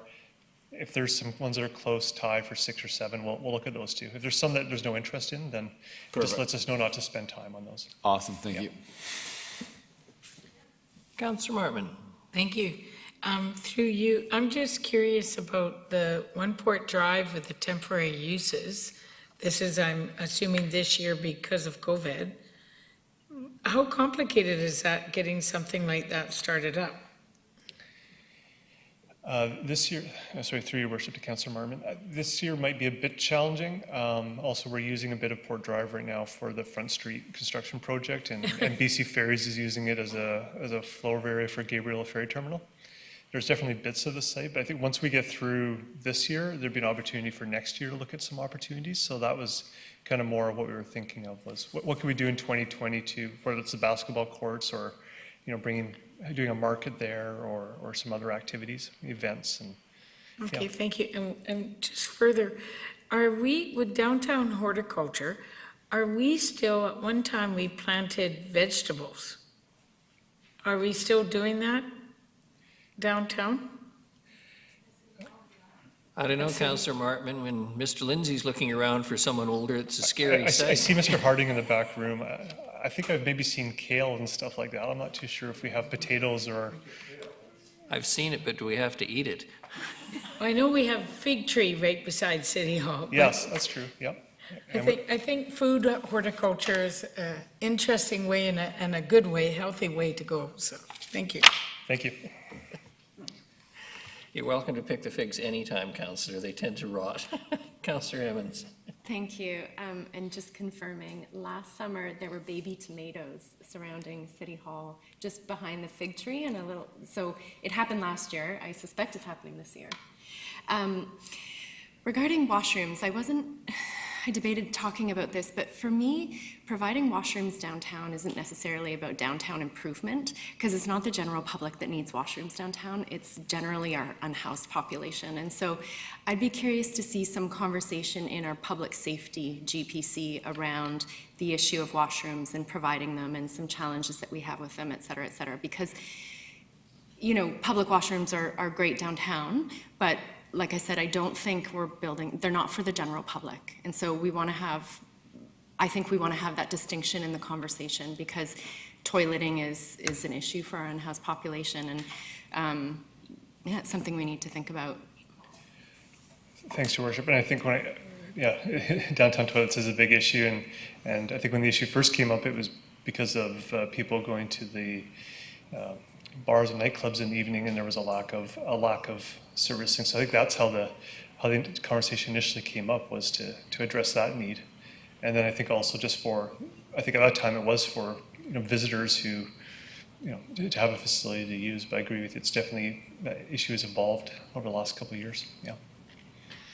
I'm not confessing any personal problems, Councillor Hemmons, but some of our older citizens appreciate public washrooms, and some of our younger parents with small children appreciate public washrooms too. It's not just the unhoused population. I'm not trying to distract from that at all, but just saying that it's a bigger issue than just downtown. Councillor Brown, please. Thanks, Your Worship. You actually took my comment there. I actually very much disagree. I think using Mafale Sutton and also downtown utilize the existing public washrooms quite frequently and wish there was more. Spoken like a true younger parent, or a parent of youngsters. Councillor Bonner. Thank you, Worship. One other quick thing, and when you mentioned public art, and I can't remember if we actually did the full 100,000. So my question is, each year we have a budget for public art, and have we increased it to 100,000 from 50,000? Your Worship, Mr. Harding is making his way out here, but I don't believe it's been increased to 100,000. We'll let him confirm. From vegetables Thank you, to Worship. public art. Councillor Bonner, if you remember during the budget conversation, we recommended maybe moving 50,000 from Partners in Park to public art. Council decided not to and leave public art at 100,000. So public art is at 50,000 right now, with that all going to the allocated right now to the poll for Mafale Sutton. So there's no other funds this year for public art. So going forward, though, it's still only 50,000? It's only 50,000 for future years coming up. I see, okay, thank you. Plus the temporary public art, which is a little on a different account. Mm-hmm. So the temporary public art, we go through that whole area, Mafale, and then some other locations. That's on a different account. Okay, thank you. And the other thing is, I'm not sure, this probably isn't in your bailiwick, but, and even though we're not building things, but the idea of having more events and more money for events, I think would help out in the downtown as well. It's again, it's not building anything, we're not putting up sidewalks or crosswalks or anything, but it would certainly, I think, help as well. So Your Worship, I could answer that. So events is through PRC, and we, I think we're going to come to a GPC, I believe it's June, to talk about events, event funding, and event planning moving specifically through past the pandemic. And if it's not June, I'll have to check with legislation services. It's later in the year on those. Thank you. Thank you, Mr. Harding. Anything further for Mr. Corson? Councillor Turley. Thank you, Your Worship. Through you to everybody, a couple of items. Number one being probably the person who's lived in the downtown or worked in the downtown longer than anybody else. I would concur that I don't recall ever seeing vegetables being grown on commercial streets. So there's certainly a lot of different forms of planters and hanging baskets, that type of thing. And the other thing, in addition, with probably the oldest bladder in this room, I would say that washrooms are very important. So, thank you.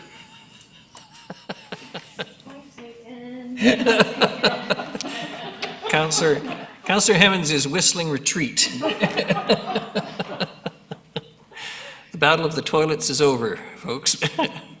Mr. Corson, Thanks, Your Worship. So I'm just cognizant of time, so we still have Mr. Rose and Mr. LaBerge to talk to you about two other topics. So exactly. Without further ado, I'll get Mr. Rose up here for you.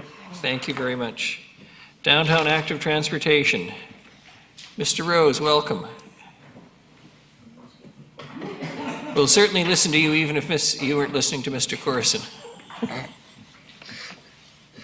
He just woke up. Let the record show Councillor Hemmons has gone to the washroom after our discussion.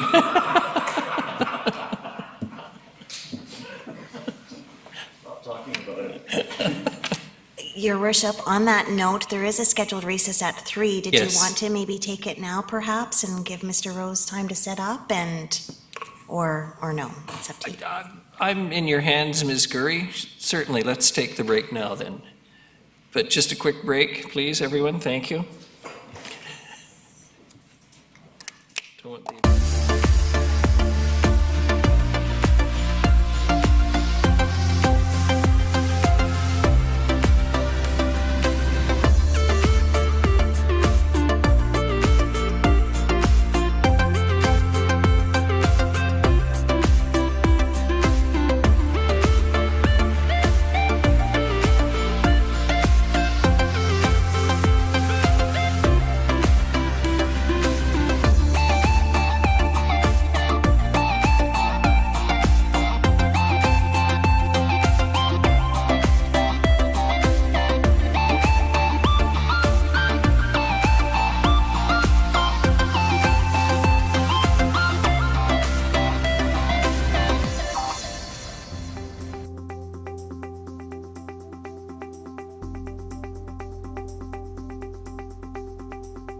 Hi, Leonard Krogh here. I'm here with Karen Lindsay today. She's going to show me how to sign up for our app. Voyant Alert, the City of Nanaimo's emergency notification system.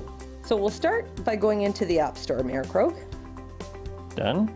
Next, you're going to hit search.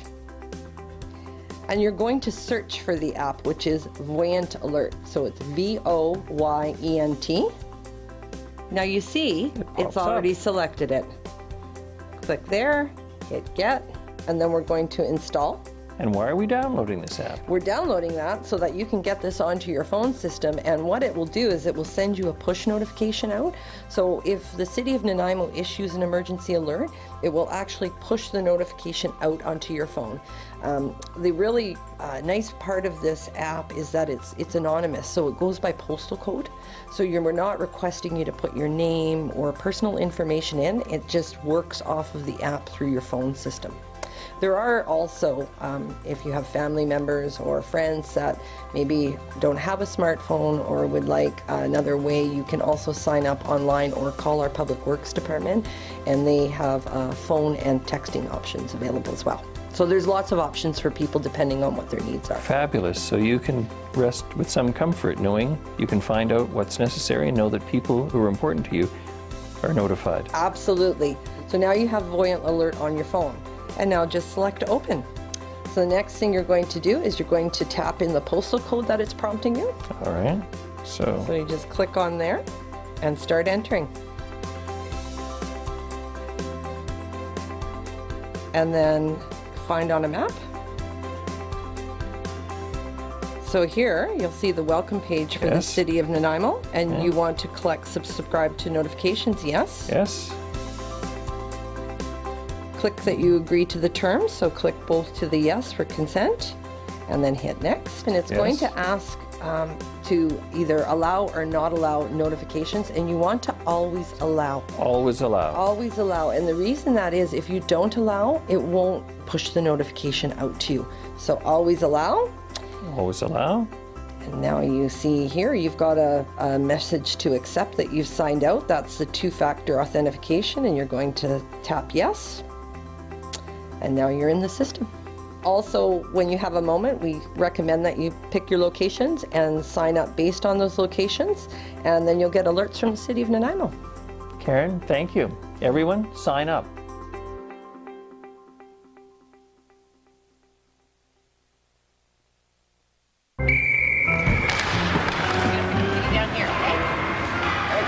Hey, Tiana. Hey. It sure is the coldest rink in town. Thank you. Oh, yeah, buddy! Nice save, James! Wow, your goalie is keeping you guys in the game. Cheers. Oh, man, that's hot. Sorry, that's the way I like it. Oh. Go, go, go, go, go, go,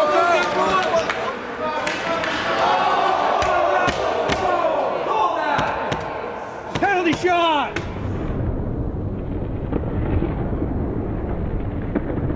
Scalds from hot drinks are a leading cause of hospitalization for children under 5.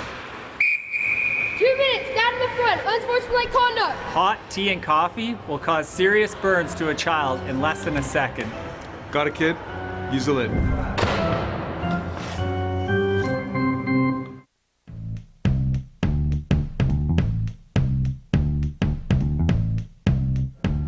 What we have here is the Real Ice technology that was installed at the Nanaimo Ice Center. It allows us to use cold water from traditionally hot water that we used to use for making ice. Basically, the water will come in through the bottom, go in through a vortex idea, making the air bubbles microscopic in size, which makes a better, more dense sheet of ice. Differences that you'll see with the Real Ice is there's less snow developed, so that's easier for cleaning, and also it's a denser, harder, clear ice. So the ice skaters will certainly enjoy that. And the city plans to implement Real Ice at our other 2 arenas as well.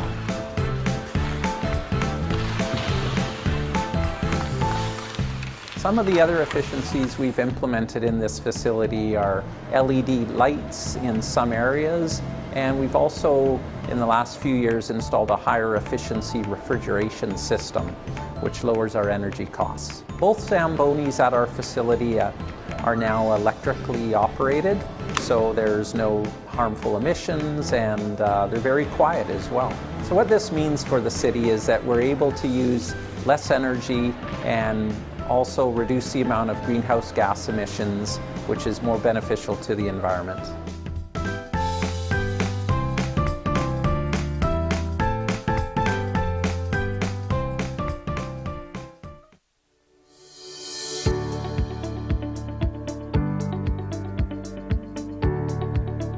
We're here at Bruce and Dundas. Somebody's stolen the street names that were here, so we're here to replace them. Our sign shop has just generated us 2 signs, so I'm going to go through the process of putting it together and reinstalling the street names. First thing, we got to center the signs. We do everything on this truck. We've got all the equipment on here to build, install, remove, repair, whether it's street signs, street names, posts, banners, Christmas decorations, and so forth. I'm going to basically just put the sign in the brackets, and we'll be doing both signs, of course. So I've got a cross bracket that I'm going to put in, and then add the top sign, which is this street we're on, Dundas. So already do the same there. We put the street that we're coming up to on the bottom, so they all basically have the same. The cross street will be on the top. We got to put some bolts in to secure them so nobody will steal the street name. We're ready to go. Just put this back and we'll go out and install this where the missing one is.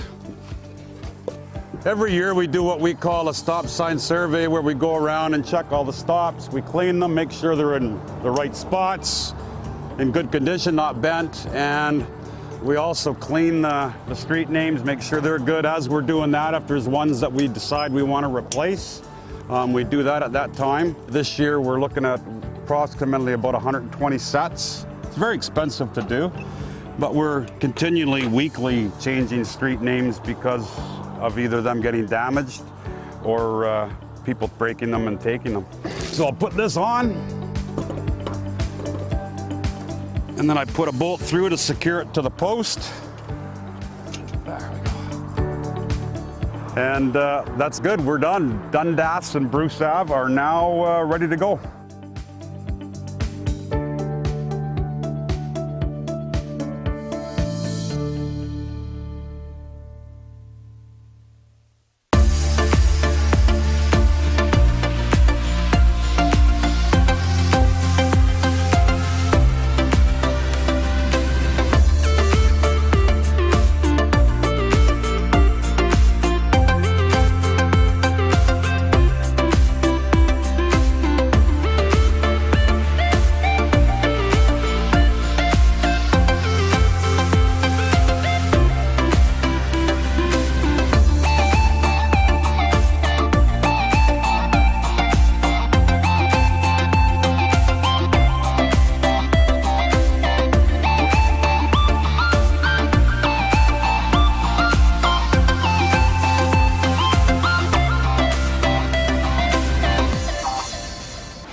Your Worship and Council. It's fun to be back to talk about what we've been doing in the downtown. And I look back at this image, and I remember the day that we did the walk around downtown, not totally unlike today, and the energy and excitement was quite remarkable, and it kind of got my staff and I equally fired up about all the opportunities that we could look forward to talking about.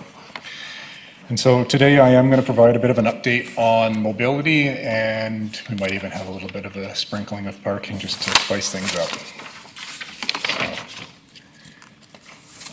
Throughout 2019, the Transportation Group proceeded to go through the Downtown Mobility Hub project.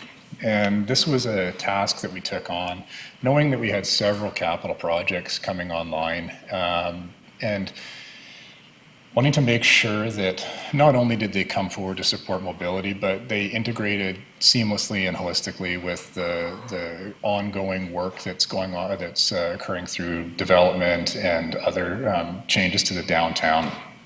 And so one of the major components of this project was to reach out to the community and to ensure that we are proceeding with the tasks that are priorities for the community, and also to see if there are any other things that maybe we should be elevating or moving around to ensure that we do meet the goals and objectives set out. I've got a little snapshot here with a sort of a Coles Notes summary of some of the key takeaways from the engagement for the project. There's approximately 100-page summary available on the project website with many comments, notes, thoughts shared by people, depending on whether it was for pedestrian mobility, cycling, transit, general land use, general placemaking, all things that we needed to be considering as we prioritized, planned, and implemented the work that we were visioning for downtown. The last formal conversation that I had with council regarding the Downtown Mobility Hub project was back in the fall, winter of 2019. And it seems like not that long ago, but obviously that was a year ago and the first year of a pandemic ago. And so things have changed, and in that time, we've been aspiring to come back to council and provide a formal update on what we've heard and how we are planning to move forward. But to be honest, we've actually just been really busy making things happen and haven't had time to come back and provide that update and have a follow-up conversation. So today's conversation is a bit of a preview or a touch point before we have a more complete conversation to essentially wrap up the Downtown Mobility Hub project and finalize some of the reports that are part of that. And so today I'm just going to go through and highlight some of the projects that floated to the top through this process, what we've done with them, and some of the ones that may have slid down a little bit in priority based either on public feedback or changing opportunities within the city. So starting off, this is, I was debating about how to present these different projects that we were working on, and found that really the paper or the documents that came from it really helped just solidify it. And so starting with the cycling upgrades in our downtown, we've got Front Street, and that's one that we've all talked about quite a bit and is really going to be the cornerstone of a waterfront cycling network along our city. In a minute, I'm going to jump to another diagram that'll show some of the more specific enhancements it's providing to downtown. But that is now under construction. I don't know if anybody's had a chance to drive Front Street yet, but it is coming together. Albert Street, and I'm going to kind of add footnote for 4th Street as well, as a two-part project. Both are in design right now. The 4th Street portion is a concurrent project which also includes utility upgrades and paving, and that goes from Harewood Road through to Pine Street, and then Albert Street is from Pine east to Dunsmuir. The 4th Street, we are envisioning going to construction late this year, early next year. Albert Street will follow that. The Pearson Bridge was one that was identified through the Mobility Hub project, and we were able to work with the ministry to develop a concept where we will be repurposing one of the travel lanes on the bridge to connect into the Front Street cycle track that's under construction right now. And then Wallace Street was the other project that was planned as part of the original scope of projects for the Downtown Mobility Hub project. However, there's a few things that are going on along Wallace Street with respect to development and other changes that sort of slid it down the timeline a little bit, just to make sure that we roll that forward smoothly and integrate it with all the other work that's going on. As I said, this is a bit more information on the Front Street project. And so it is a cycling project, but we did manage to tick off some of the pedestrian enhancements with it. And so as part of that, ICBC has become a co-funder. So now what we've done is enhance the crosswalk at the Boat Basin, Museum Way, the courthouse, and at Chapel Street. So now all of those have either been reduced in width, or in the case of the courthouse, has also been will be installed as a raised crosswalk, thereby creating a more comfortable and safer crossing opportunity for pedestrians. We were also able to, and I know we've discussed this, but we were also able to create a net positive impact on parking. We have redistributed it, but we have created more spaces.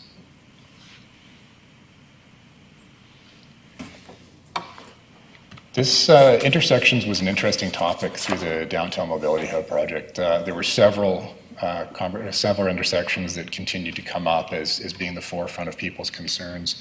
And some of them were already on our radar, such as Bastion and Commercial for asset renewal. Terminal and Commercial is also one of the busier ones. Albert Wallace is also not the most intuitive intersection, but also one of the most complicated to address. And so through the Front Street project, we were able to make changes to the front and church, which was a high priority. Through our recently approved pedestrian unallocated report, we were also able to identify some improvements to Victoria Crest at Esplanade. I neglected to include it in here, but also the crossing at Port Drive, adjacent to the current transit exchange. We're making that a shorter crossing as well. Bastion Commercial, as I noted, it's a priority, and it is in design right now, with construction anticipated towards the end of this year, beginning of next year. And as we were discussing earlier, there is an opportunity to consider relocating the rainbow crosswalks, or to keep them here and make them more permanent with a proper road marking that can withstand the test of time. One of the other features that we're quite happy or quite excited about is with this intersection is that it will be remaining as a four-way stop, but it will become a raised intersection. And so what we're doing with this is really focusing on a pedestrian-centered location, and sort of creating this situation, as we've done with our new local road standards, where we're telling drivers that they're the guest in the pedestrian realm. It's not the other way around. And so this is something that more and more communities are doing and exploring and seeing a lot of success with. So it's going to be quite exciting to see that move forward. The other thing that we are able to do with this rebuild is repurpose some of the road space to increase the sidewalk space. So some of the areas where it's a little tighter, we're going to be able to widen up the sidewalks and give people a little bit more room to walk and navigate. As I noted, Bastion and Wallace and Albert are part of the Wallace Street cycling corridor, which we're going to we currently have planned for 2028, but we will be able to sort of evaluate that as the different land redevelopment occurs along the corridor.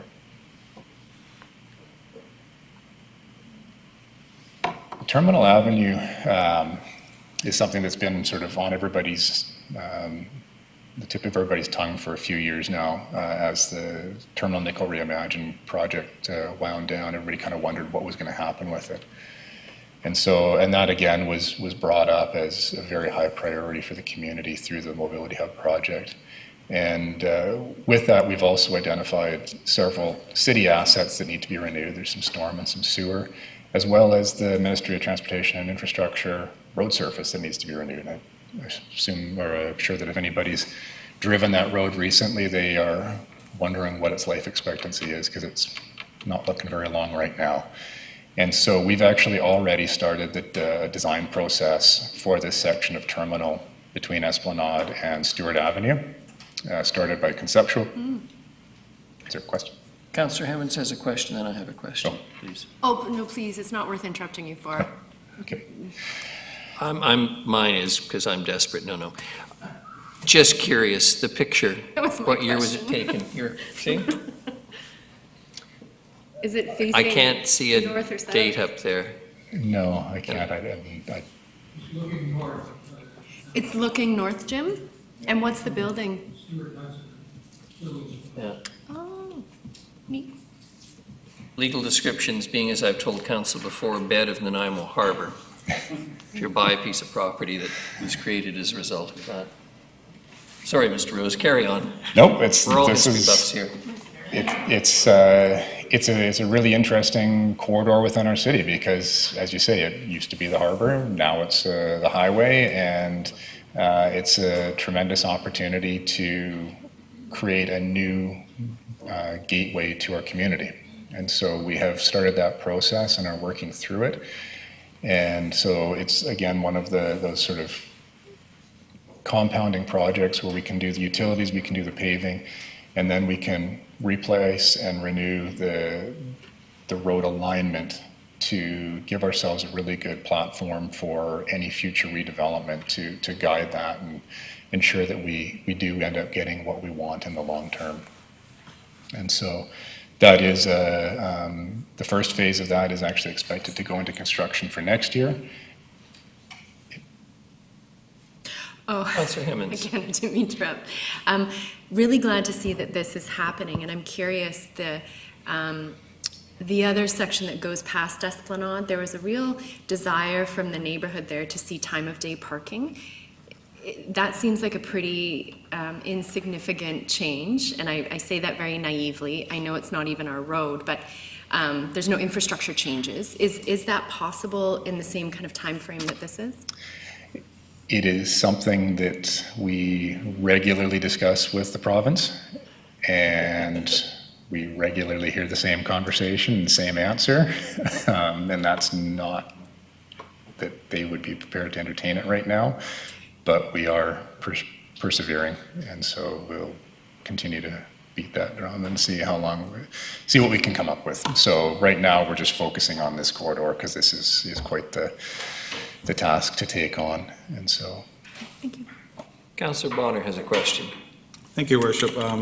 Further to that is talking with the province, I mean, the active infrastructure in terms of biking, the ENN gets us to town site, but there's no way to safely get from town site to downtown unless you're crossing the highway and then terminal and then Stewart Avenue. Do we have any plans? And then at the same time, there's the Comox Pearson Bridge connection where we're ending the bike lane on Front Street, and then it's ending, and again, it can connect to the waterfront walkway, but it's getting from the waterfront walkway up to terminal. That I was wondering, is that in the plans, or can we put it in the plans because it's such a short spot? So I'll start with what's in the plan. So the section from from Esplanade to Commercial, or just past Commercial to the north, is in the plan for next year. The section from tying into that north to Campbell is in 2023. And then the Comox intersection and the Pearson Bridge, I believe is 2025. There's a 1-year break and then we move into that. And so that then gets the cycle track from Front Street over the Pearson Bridge to Stewart Avenue. And so, as you're highlighting, coming south on the ENN, when you get to Townsite Holly area, it starts to get a little fuzzy. The marked route is to go down Caledonia and over the bridge and then up Barsby, up to Prideaux, and then come into town there, or you can sort of wind your way down to the waterfront. And so that's the recommended route right now. As we continue to sort of build this network out, we will be able to tie in either through Cypress down to Stewart and come across, or we'll need to look at some other options, but that's the sort of intuitive route right now, so. See, and I usually head down town site to Stewart. Okay. What would be involved in setting up proper lights at Stewart for people to cross and with bikes and pedestrians? So this gets us into the conversation of working with the ministry, and right now we've been able to make some really good progress and have some really constructive conversations with them. I don't know if anybody's been down on Stewart lately, but the ministry is in the process of adding some enhanced crosswalk signage to two of the crossings, and I believe it's Townsite and Rosehill, but I have to double check that. And then we've got some work anticipated for a couple of the crossings as a sort of a smaller scale enhancement.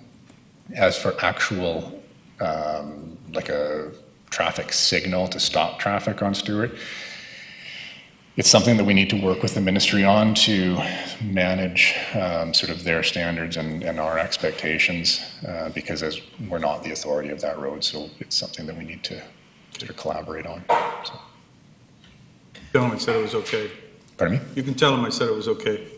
Will do. Councillor Armstrong. Thank you, Your Worship. I was looking at your plans and we're talking about the bike security lockers. When are those going to come in? Because if we really do want to get people downtown and into our parks and stuff by cycling, right now we know it's not extremely safe for them to leave their bikes there with the number that are being stolen. Is there a plan to fast track getting some of those down there so we can have safety storage for people that do want to cycle and be able to enjoy the amenities downtown? Through your worship, there is not a formal plan per se right now. That is something that we could definitely add to the list of democracy here.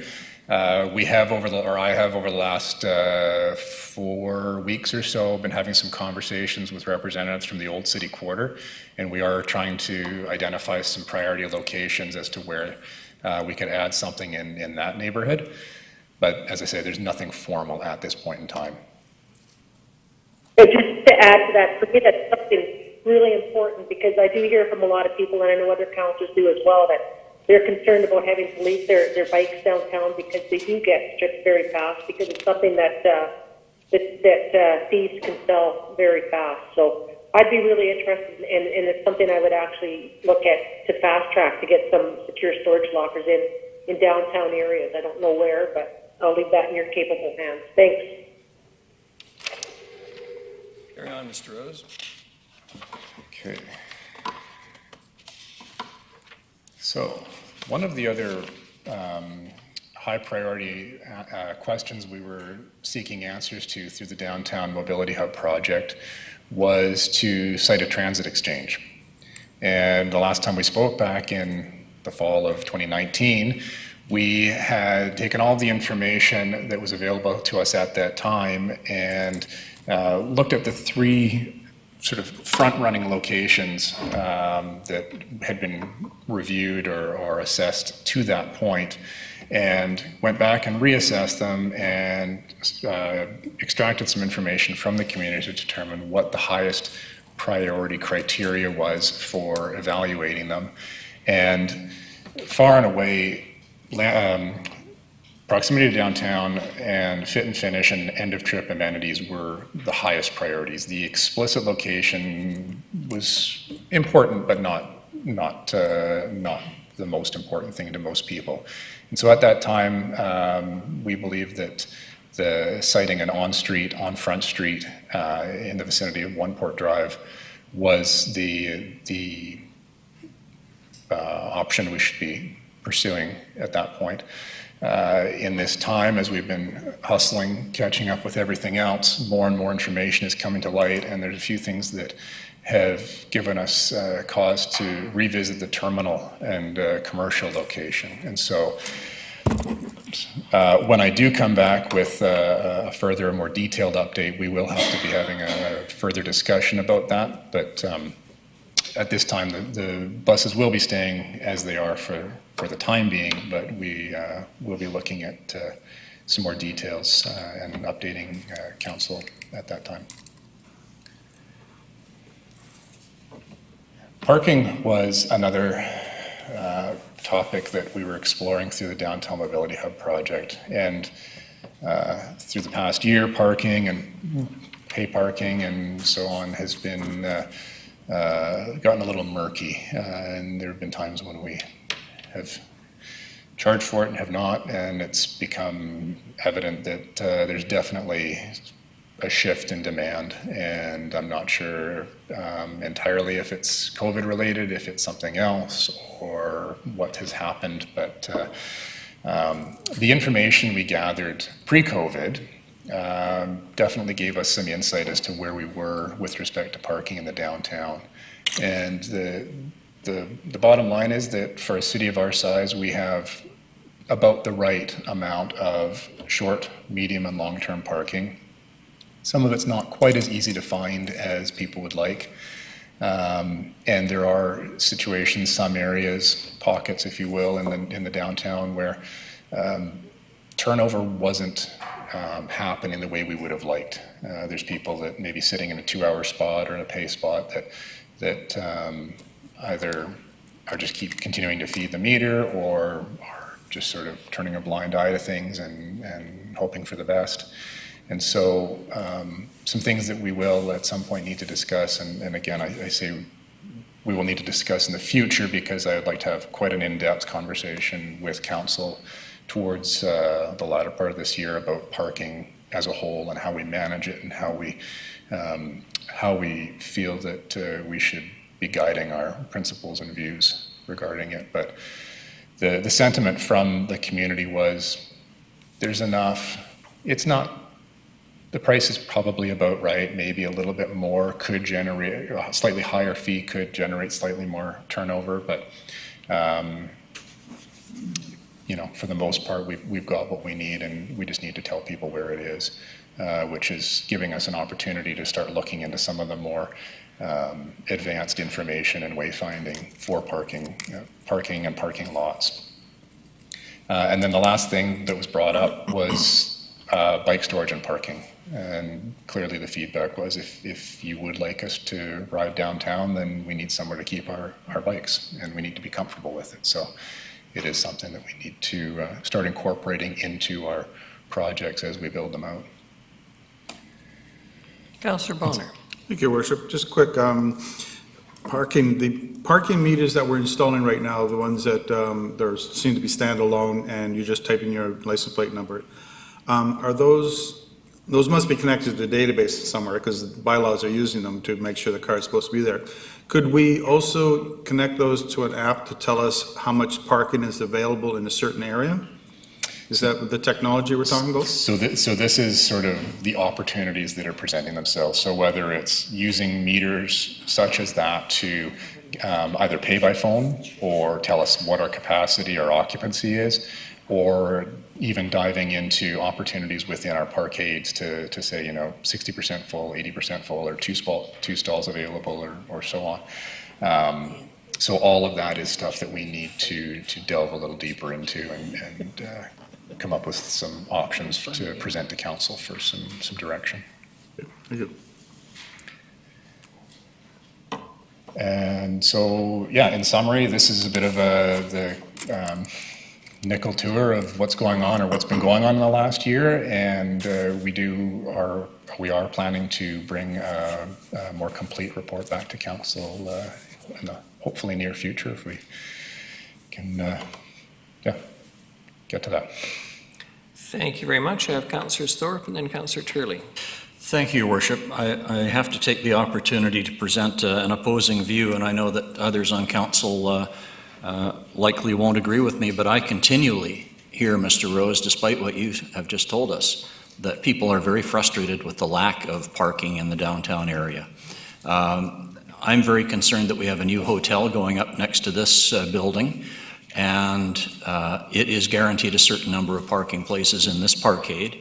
This parkade is already full and overflowing when there are special events held in non-pandemic times. Bastion Street Parkade is often full. We have downtown workers parking in Maffeo Sutton Park. We have people parking in the Harbor Park Mall parking lot. When there are events at Maffeo Sutton Park, parking is virtually non-existent there except for disabled access. So I think it's a problem, and we want people to come to our downtown. The reality is that most of those people are going to come by car. They need to find somewhere to park. So that's the viewpoint I am hearing, and I just need to put that out there. Thanks. Thank you, Councillor Thorpe. Councillor Turley. Thank you, Worship. So on a less controversial issue, going back to that old picture, my memory clicked in. It would have been sometime in the 20s, because my grandfather and his company had made a bid on to build the bridge. They didn't win the bid by like $100 or something, whatever it was. And on the right-hand side, there's a tree there. And there we are. Behind the tree, I believe, is the old Capitol Theater. It used to be the movie theater in town. So anyway, you might want to make a note of that. Councillor Turley, thank you very much. Councillor Hemmons and I are particularly pleased. I have a Zoomer. Is that Councillor Armstrong or is it Councillor Brown? I did have my hand up, but I took it down. I'll wait till they come back at the next GPC. Thanks. Thank you. Councillor Bonner? Again. Thank you, Worship. I think Councillor Turley is so familiar with the picture because he was the one that took it. When he was giving Methuselah a tour of Nanaimo, I was thinking to Councillor Thorpe's comments, I think that if our parking's full, then a whole bunch of people are downtown. So that's probably a good thing. I probably understand the concept that people are having trouble finding a parking spot or not finding one right in front of the store that they want to go into. So with the study that we did prior to us getting elected during the event center, where they counted every single parking spot downtown, is that where we're basing our findings now, that there's enough parking for our area, or how are we coming up with that? Through your worship, no, the data that we're using to base this discussion on was captured as part of this study, and so it was. There's a summary of dates and times that the blocks were walked or driven, and the number of vehicles monitored, and how quickly they turned over, whether they sat for an extended period of time or not. Mm-hmm. Yeah, I just think if we had some way of letting everybody know where the parking was available, I think it would probably might solve some of that problem, that people are suggesting is there. Mm-hmm. Mm-hmm. Anyone else? Seeing none, Mr. Rose, thank you very much. Much appreciated. Thanks so much. The next is safety and security. Mr. LeBerge.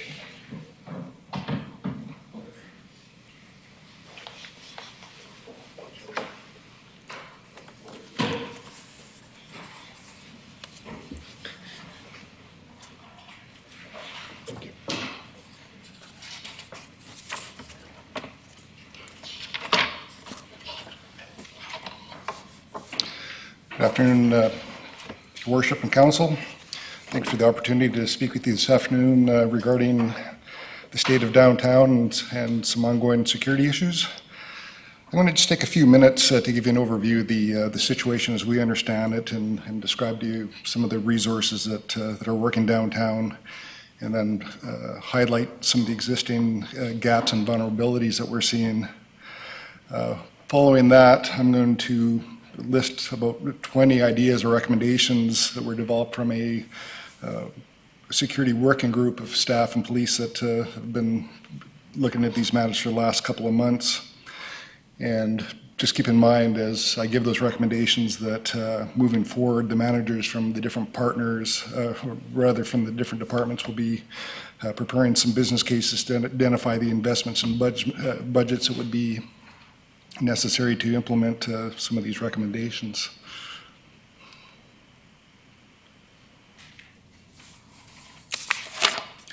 Sorry, I don't think I had that I got the same PowerPoint to write my notes on that you have, so bear with me.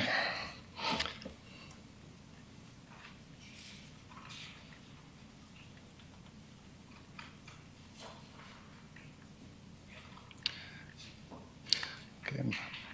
I'm sorry, the first slide I had just talked about the kind of the state of the nation downtown, so I'm going to speak just to a couple of really quick, broad ideas.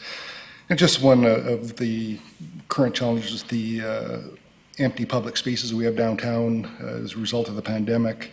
I mean, Nanaimo isn't unique, and cities everywhere, the busy downtown streets aren't the urban experience they were pre-pandemic.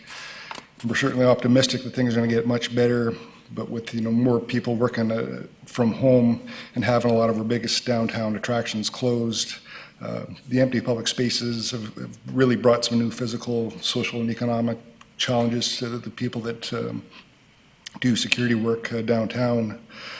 And so when we're thinking about the solutions, it's of course getting those safe and bustling streets where people can come back downtown and shop and dine and just simply interact with the ways that we used to.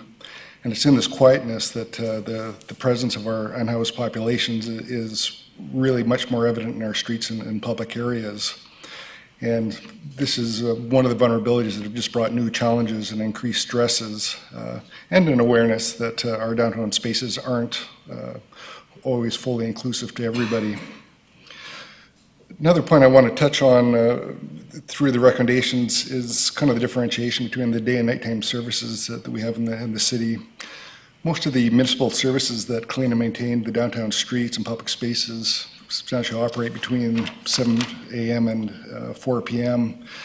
And also the enforcement response is the RCMP Bike Patrol, which is the highly visible policing presence downtown, our bylaw officers, and even the mobile outreach services that support vulnerable street populations all operate almost exclusively during daytime hours. The nighttime police resources, which are out there, are substantially car-based patrols with officers that have to respond to calls for service throughout the entire community, not focusing on the specific challenges in the downtown area. So with this, during nighttime hours, we have what we call in CPTED an absence of capable guardians. And that's simply people in the streets, that human element that by the mere presence can protect space and promote public safety.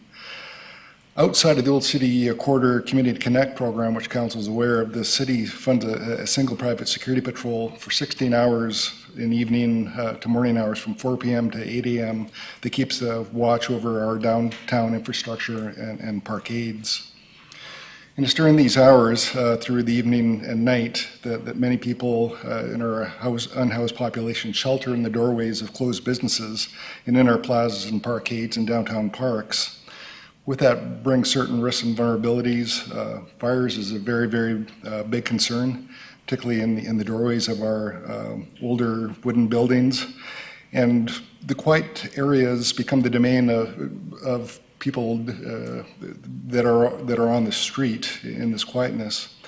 When this is unchecked and unmanaged, these situations can proliferate and even entrench. And that increases the potential for conflict with people that have businesses and live in the area. When there's an entrenchment of a large number of individuals in one location, the signs of stress can become much more evident, and the number of public complaints that we as staff receive, and you in Council, of course, receive the same complaints. And these are concerns about matters like public disorder, open drug use, accumulations of garbage and waste, and discarded needles. When this intensifies, these signs of stress are often linked by many observers to the presence of service providers. This includes the mobile food services and the RVs operated by outreach teams that set up in single locations for hours at a time. The residents and businesses that have substantial investments in these areas view this presence as a factor that attracts more people that need service and thus further entrench situations that are causing stress. We receive complaints about these services not because they're inherently wrong, because they aren't. They're very, very important, but the fact that they create what we call zones of dependency that perpetuate the entrenchment rather than working to achieve some broader objectives like suitable housing and the creation of warm, safe indoor spaces for people to rest and receive services. The same can go in our parks. Our city parks and amenities are really the essence of the downtown core, providing opportunities for everybody to gather and enjoy outdoor spaces. And that's why we put so many resources committed to protecting the park amenities and the natural environment, recognizing the need for unhoused persons to have places to erect and occupy temporary shelters during night hours when there's no shelter space available in the city. The park staff have provided me with a number of recommendations how we can improve and support the maintenance and security of our parks, which I'll conclude with.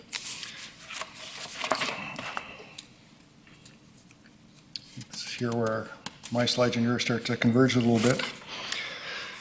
I talked earlier about the RCMP. They do put substantial policing resources that are committed to the downtown security, and most fundamentally, that's the highly visible 8-member bike patrol that is very, very well integrated and coordinated with the health and outreach services that support vulnerable populations. This bike patrol also administers the very successful Bar Watch program, which has been paused through the COVID. And all of these resources, with a lot of overtime resources for the officers that worked at night around the nightclubs, those have all been redeployed, working weekends to assist with our staff and our bylaw officers during the weekend. And I can tell you it's just a tremendous important support. The detachment now is a full-time operating crime analyst that wasn't always available in the past. And this is providing some really important intelligence-led policing. And this provides the police to focus resources on the crime hotspots and key prolific offenders that improves our public safety. But like the other downtown services I described, the bike patrol operates substantially during the daytime hours when outside of the Bar Watch program. Before I go away from policing, I want to touch for a minute on the opioid public health emergency because it was declared 5 years ago this month. And it's given rise to health-based responses to fatal overdoses and the reducing of drug-related harms and increases to services. With these changes in public policies, the role of policing is more now to link people with addictions to treatments and supports rather than the criminal justice responses that were prevalent 10 years ago, as these are, don't address fundamentally what are our health issues.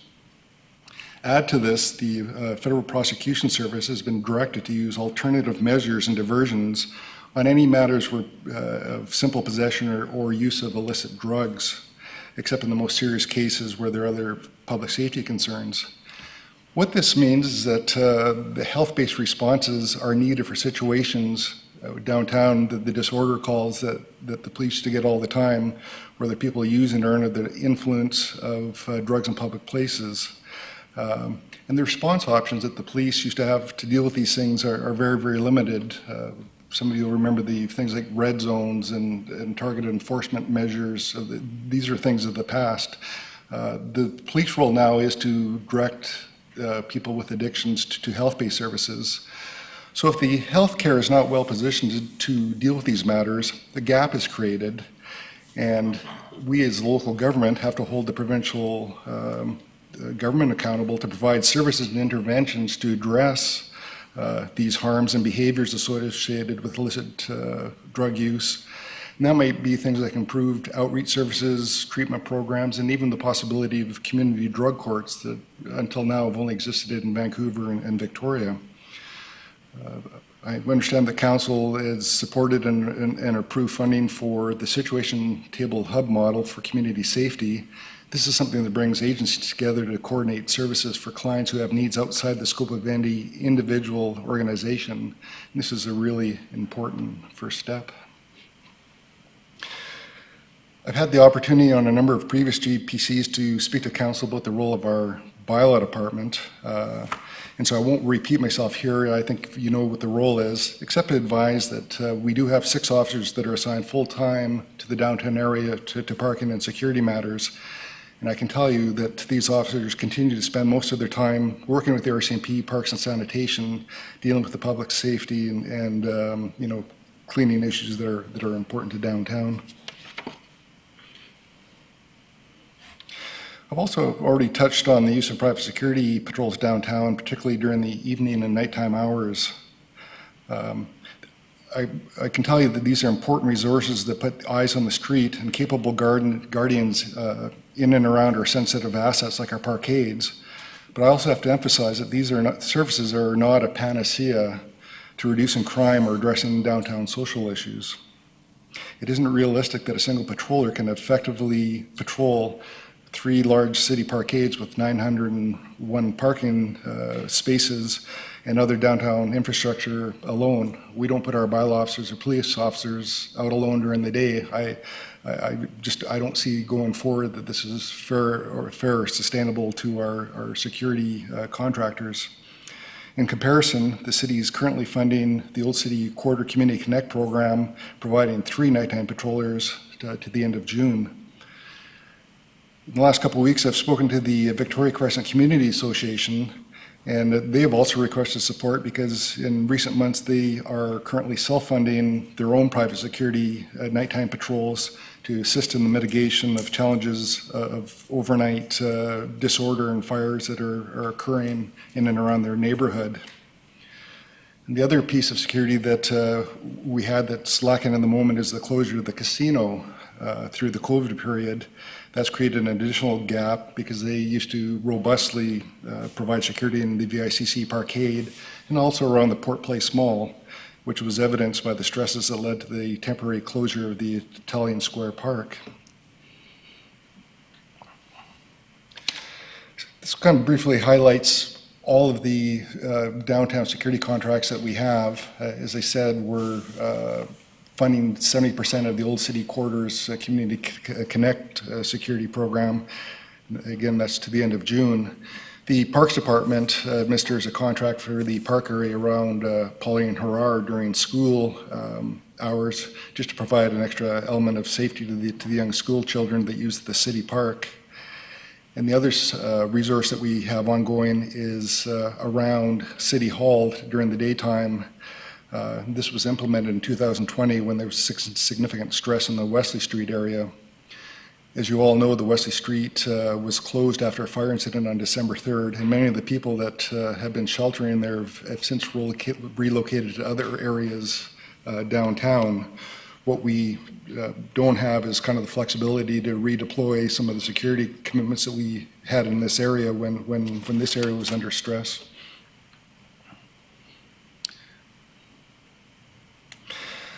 So I'm just going to bundle up the gaps in security with a list of recommendations that our security group came together collectively. As I said, this is the police and parks and sanitation and public works folks. I wanted to start with a statement that's been brought up a number of times. Number one, that we have to recognize that the social problems downtown are complex and can't be readily solved with quick fix solutions. I think it's important that the community has to be realistic and draw on all the resources of all the stakeholders downtown, building on the proactive work that's already been undertaken. Second, the root cause of many of the stresses experienced downtown are escalating, to quote the mayor, as a result of the lack of resources and commitments by senior levels of government. Local governments were always going to continue to struggle to manage the symptoms without more accountability. But in the interim, I think we're all confident that thoughtful management of some of these symptoms can help improve the challenges that we do have. There's a lot, when I was talking about zones of dependency, there's a lot that service providers can do to assist with the mitigation of stressors downtown by recognizing their potential for negative impacts on the community and by them taking responsibility to minimize these impacts. The creation of drop-in facilities or day spaces which I know we've all been working on for some time, would provide opportunities for better engagement for people that shelter and live in our public spaces. Looking at some of the work of some of the task forces that council has, we need systems of coordination for the oversight of our homeless action plans. This is where we're going to truly identify the gaps and determine which supports and interventions are effective. And this, by doing this, we can avoid the creation of zones of dependency. Given attention, we have to give attention to the potential and value of the city's downtown nighttime economy as a hub of entertainment, music, retail, tourism, and dining. And the attraction of greater numbers of downtown people downtown to create a social district can enhance the well-being and vibrancy of the area. As we always say, busy streets are safe streets. And a lot of this by itself would be a mitigation of the existing quieter or dead zones that we have. The one thing that's going to take some time to recover is our hospitality industry, and particularly our licensed establishments. I want to point out that our current liquor control strategy is nearly 20 years old and is no longer aligned with provincial liquor regulations. I know that Councillor Armstrong and the former Public Safety Committee looked at this several years ago, and I think it would be timely to revisit a new strategy to provide every opportunity for safe and vibrant post-COVID downtown hospitality district that provides the outdoor micro patio type liquor venues that have evolved through COVID. One of the most significant recommendations is a permanently staffed and funded sanitation clean team with appropriate vehicles and equipment to address the public health needs of our community, including our unsheltered homeless population. Street and sidewalk cleaning and maintenance work could be undertaken during night hours, and this would reduce daytime interruptions to pedestrian and traffic and overnight accumulations of litter. And this would provide an additional layer of capable guardians for spaces that are otherwise quiet during night hours. I think it's very important that we continue to provide resources and access to activities that preserve the health and human dignity of people in our streets, including our facilities that provide hot showers, hand washing, drinking water, and washroom and laundry facilities. Speaking to some of the recommendations that came from our Parks Department, suggestions of a volunteer park ambassador or warden program that enables citizens to become involved in building a constituency of users that are motivated to keep our park safe. This would be our park capable guardians. You can do this through a number of ways, like offering a variety of events that encourage widespread use of our parks and downtown plazas. And I know this was a role that our former DIA did, programming activities in down at Crawl Plaza. And with the work underway to try and get a new BIA, this is a great opportunity. Building on the earlier theme of day and nighttime services, the seasonally scaled park ranger or night patrol program could provide our larger parks with capable guardians who could welcome and guide visitors and provide a continuous presence to deal with the small maintenance matters and emerging social disorder issues that often happen overnight, similar to the Public Works night program that we have now. An increase in service levels for our park custodians is recommended. It's my understanding that we currently provide for 2 staff members on shift for the whole city between 5 a.m. and 6:30 p.m. 7 days a week for all city parks. There are no current dedicated custodial resources for downtown parks alone. And lastly, I think it would be important to look at Schedule D in the Parks bylaw just for some fine tuning to update and clarify where sheltering is permitted in our parks. We talk about our parks. One thing we know from our past experiences is we need to develop a strategy or checklist to respond to and mitigate the hazards in outdoor shelter encampments when the city is required to take action with respect to fire orders. This would include things like communication tools to encourage the physical distancing of shelter structures and the use of alternative heating sources to prevent the fires from the open flame devices, flammable liquids, and compressed gases that cause some of the tragedies that we experienced in the past. And with that, to develop a working group that explores viable options to address the specific needs of individuals before these encampments increase in size, become entrenched and unsafe. As we saw in the 2018 Port Drive tent city, which saw a multi-agency response to the situation that could have been done much sooner to mitigate some of the challenges. We just need a much more organized, earlier response to these situations. Turning attention to our parkade facilities, investment in security and access control features in our parkades would include things like improvements to our aging CCTV systems. Of our 3 parkades, only the conference center has any camera arrays, and these are old and failing at this time. In additions like gating and secured pedestrian doors and vehicle doors to provide greater protection to the vehicles that park in these facilities overnight. These are things that are really strongly emphasized by some of our key partners downtown. This would include the theater, the conference center, the Coast Hotel, and our citizens on Protection Island that rely on these parking facilities.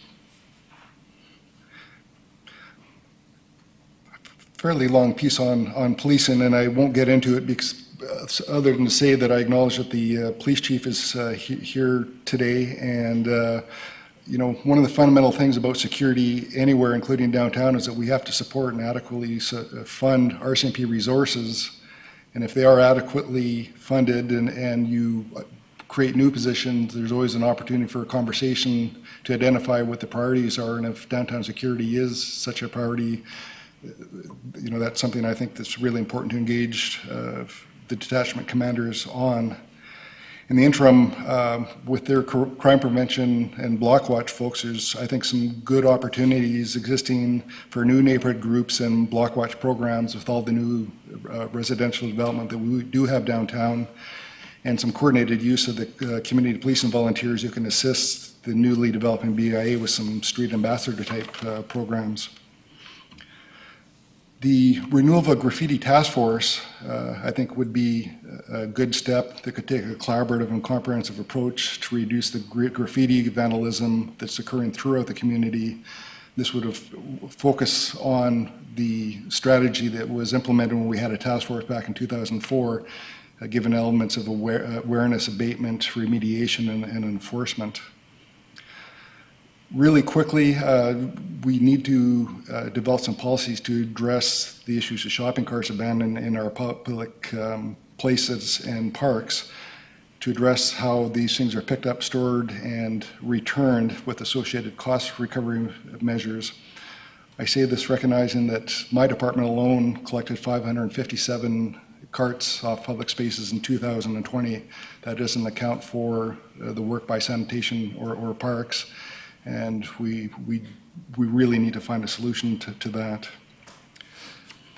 Using the example of Community Connect, I mean, there was a great example of how the city needs to continue to collaborate with downtown business associations to organize localized responses to emerging situations as they're happening, and utilize the full gamut of services of urban cleanup teams, private security, street ambassadors, site septet evaluations, and keep these flexible enough so that we can reallocate and redeploy these resources to other locations as needs change. And lastly, there's an opportunity that we could obtain membership as a community in the Canadian Municipal Network on Crime Prevention. This would be with the objective of future development of a formal community safety plan for Nanaimo. And this would also create opportunities for increased staff crime prevention expertise capacity in order to join this network, which includes cities like Burnaby, Vancouver, Surrey. A letter of interest would be required from council. So I know I've thrown a lot of recommendations and I didn't really follow the script, but I'll maybe stop there and answer any questions. Thank you very much, Ms. LaBerge. Mr. Corson. Thanks, Your Worship. So thank you very much, Mr. LaBerge. I appreciate him going through his recommendations. A lot of the recommendations he went through were from his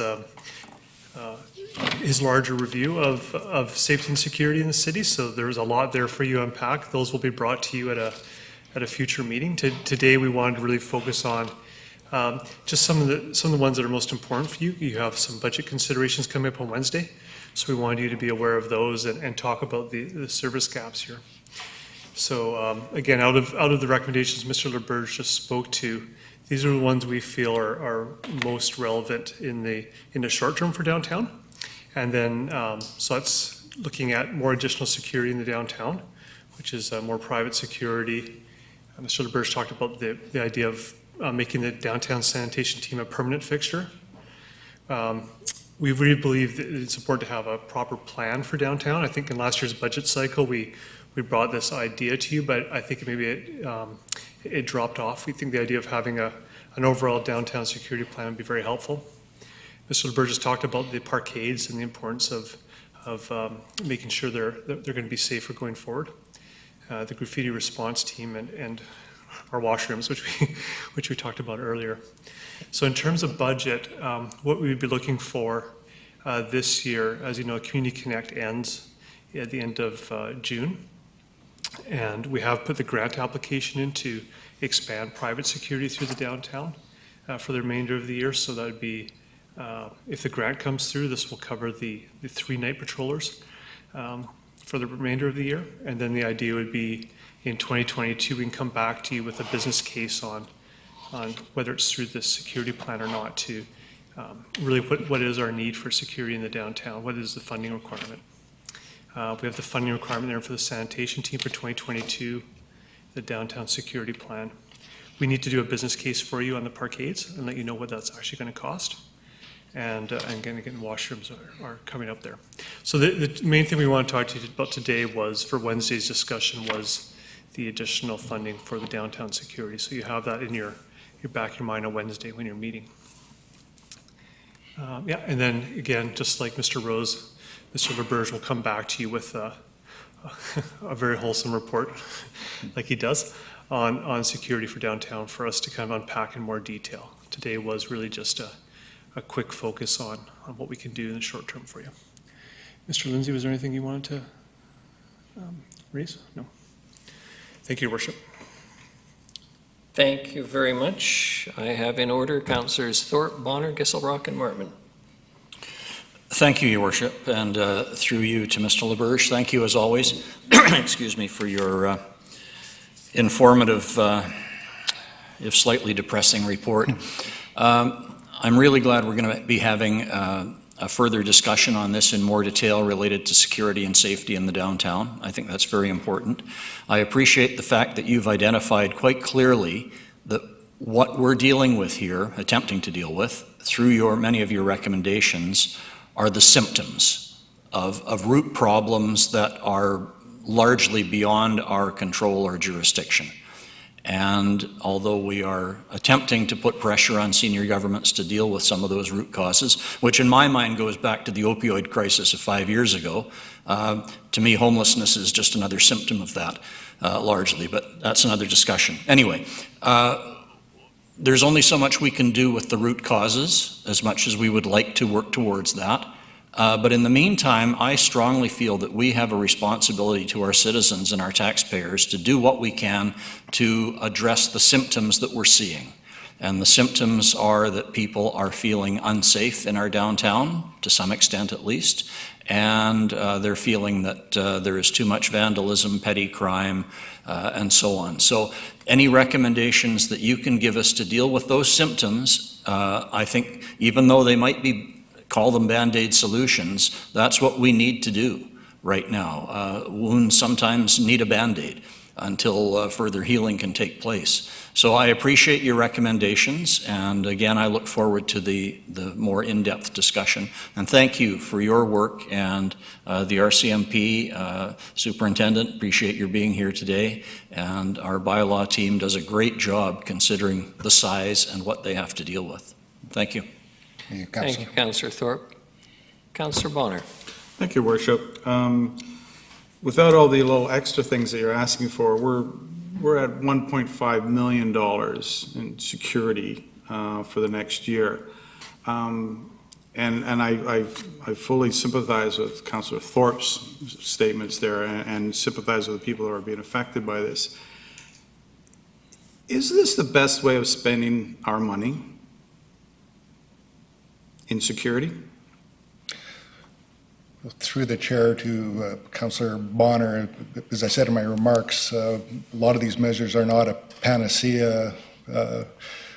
No, I think the best investments are to find people stability, housing, supports, treatment.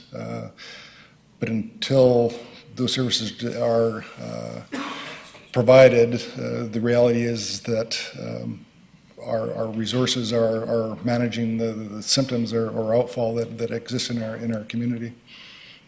Yeah, because if we wanted to have an example, this to me is a large container full of water that's leaking all over the place, and we're catching the water and we're just putting it back in the container. We're not actually solving the problem of why the leaks are in the container. It's unfortunate we're at this point. I just think that maybe we should have this conversation. If we're going to be spending this amount of money, then maybe we should have a conversation on what is the best use of that money and going forward, fully recognizing that everybody, the lanes that people believe that we should be in and all that sort of thing, and who's responsible for what. I think we need to come up with some better ideas of how we're spending this amount of money.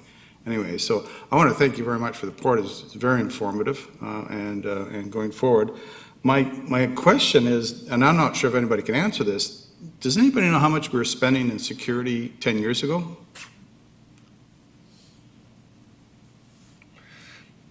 Through the chair to Constable Bonner, the one thing I do recall from policing 10 years ago, we actually had two full-time daytime private security patrols downtown and more overnight. Although I didn't control the budgets, I'm guessing that we had more of these resources on the street than we do today. Okay, and I appreciate the constable contact, but if I was ever a constable, you guys don't want to live here, I'm telling you. Thank you, Councillor Bonner.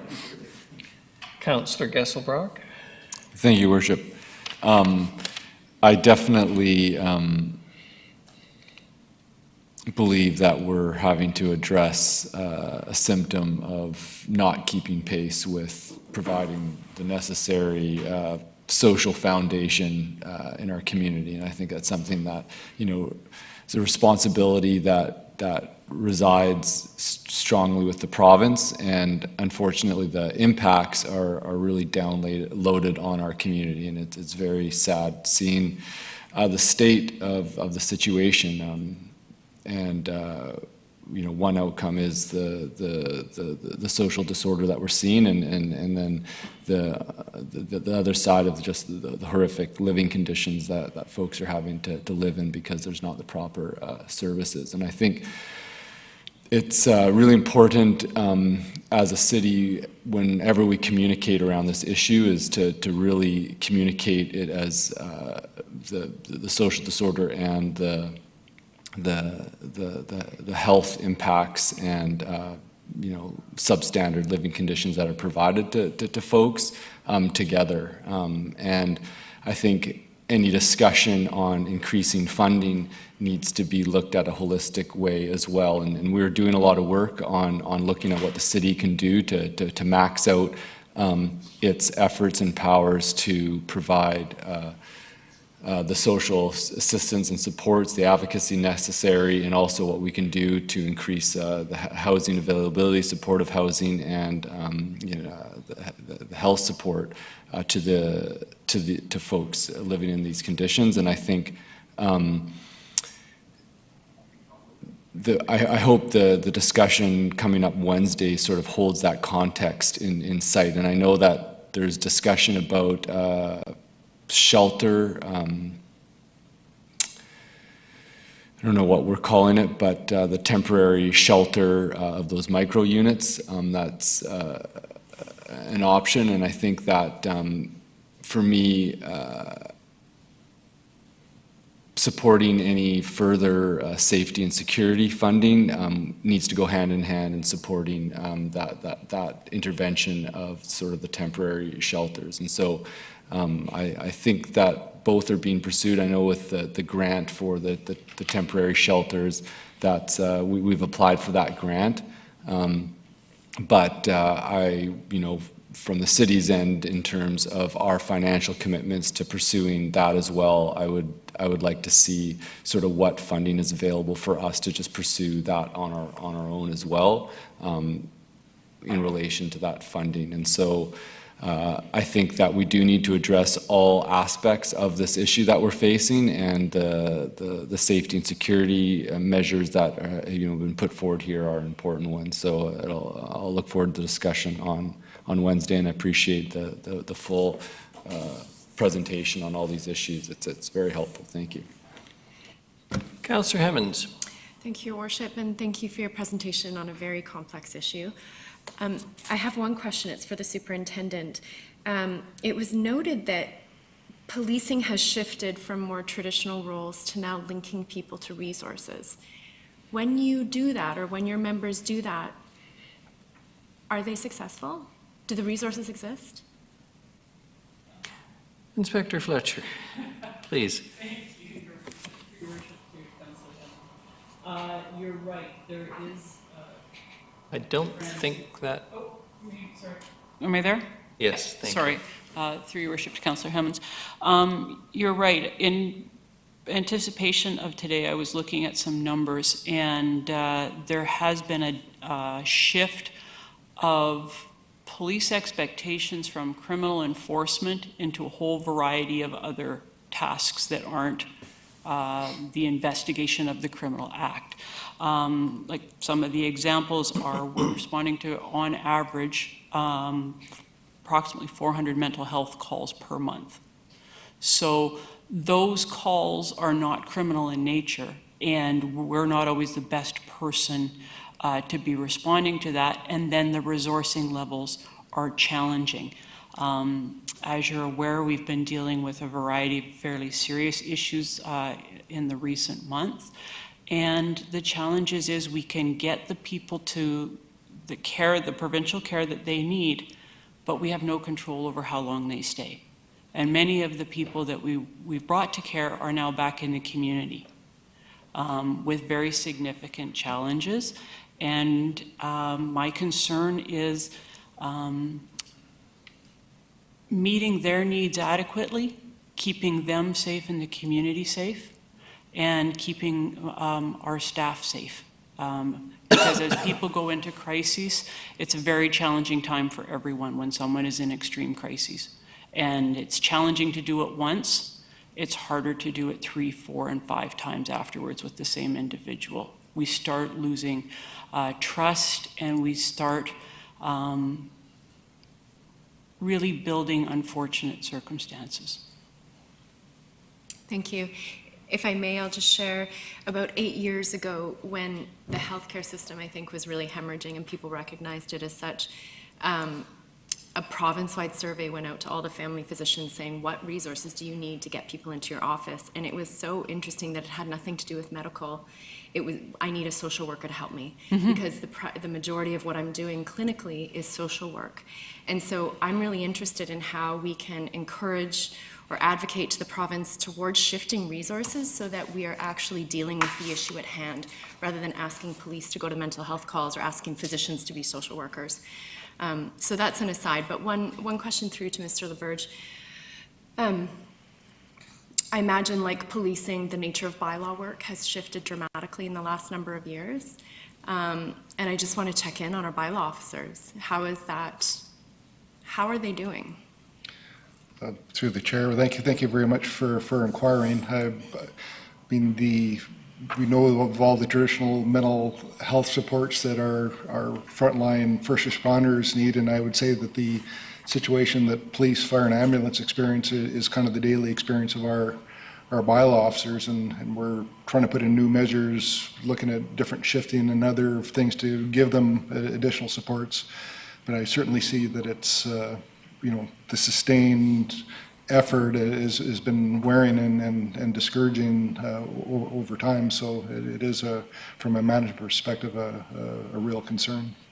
It's a symptom it's a symptom of system distress when I think we're triaging and not dealing with people, not pairing people with the right resource or the right person with the right skills to support that person.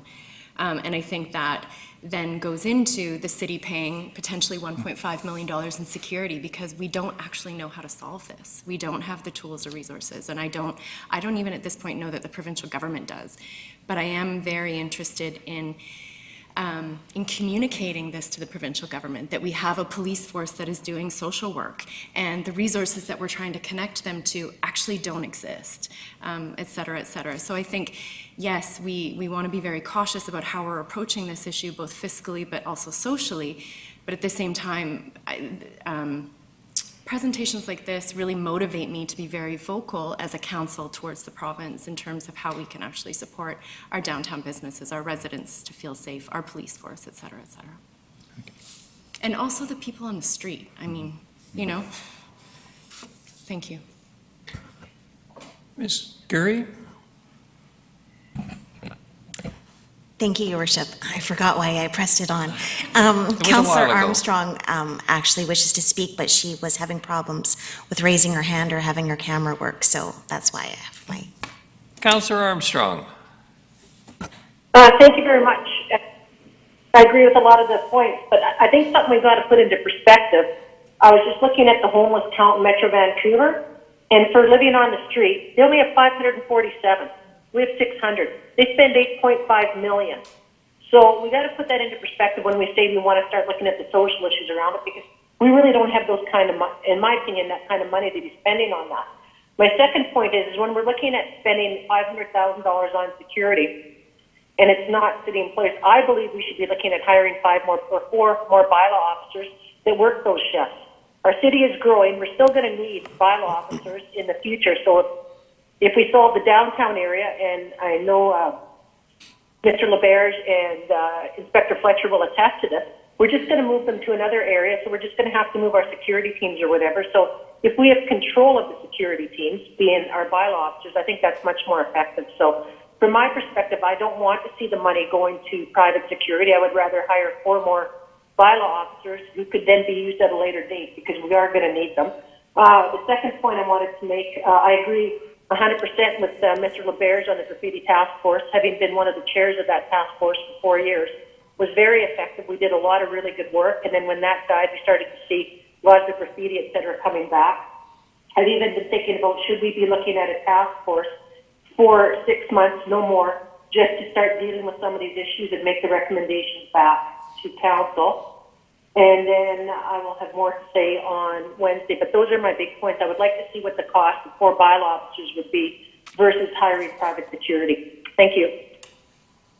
Thank you, Councillor. I have Inspector Fletcher, and then Mr. Lindsay.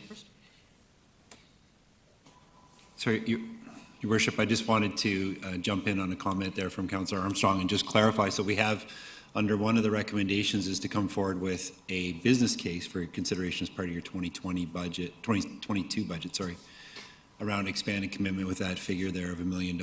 And part of that business case, as always, would be to look at options. So Councillor Armstrong's identified one option, but there may be others on how we could allocate that money, and if private security is the best fit or not. That's something we'd evaluate as part of that business case and bring that forward to council for your consideration.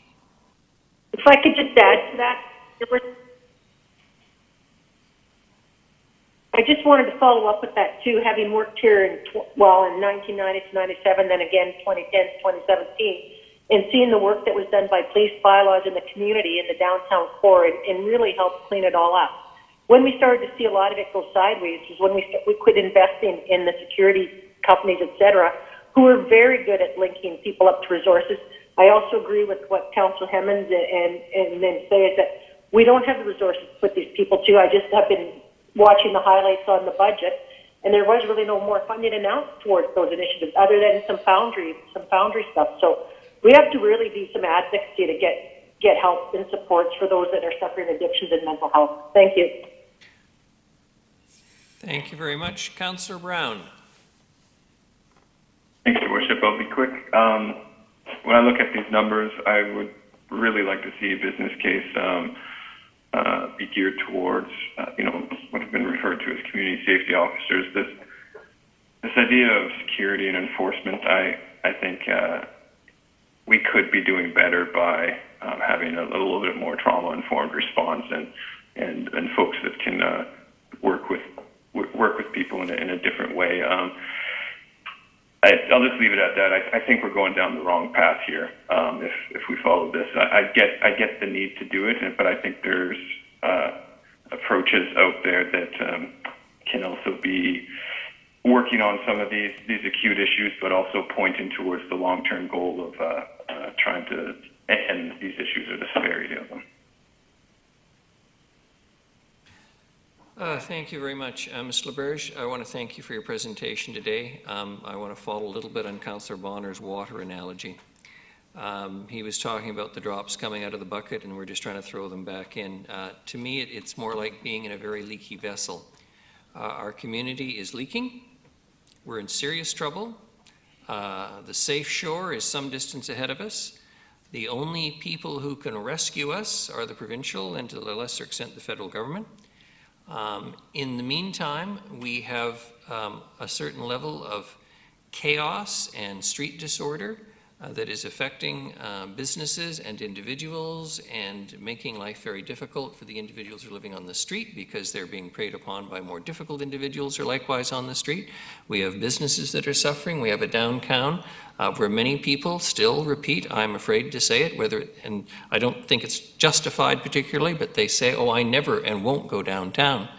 So what we're doing really here is being asked to engage in an exercise in bailing so the boat doesn't sink.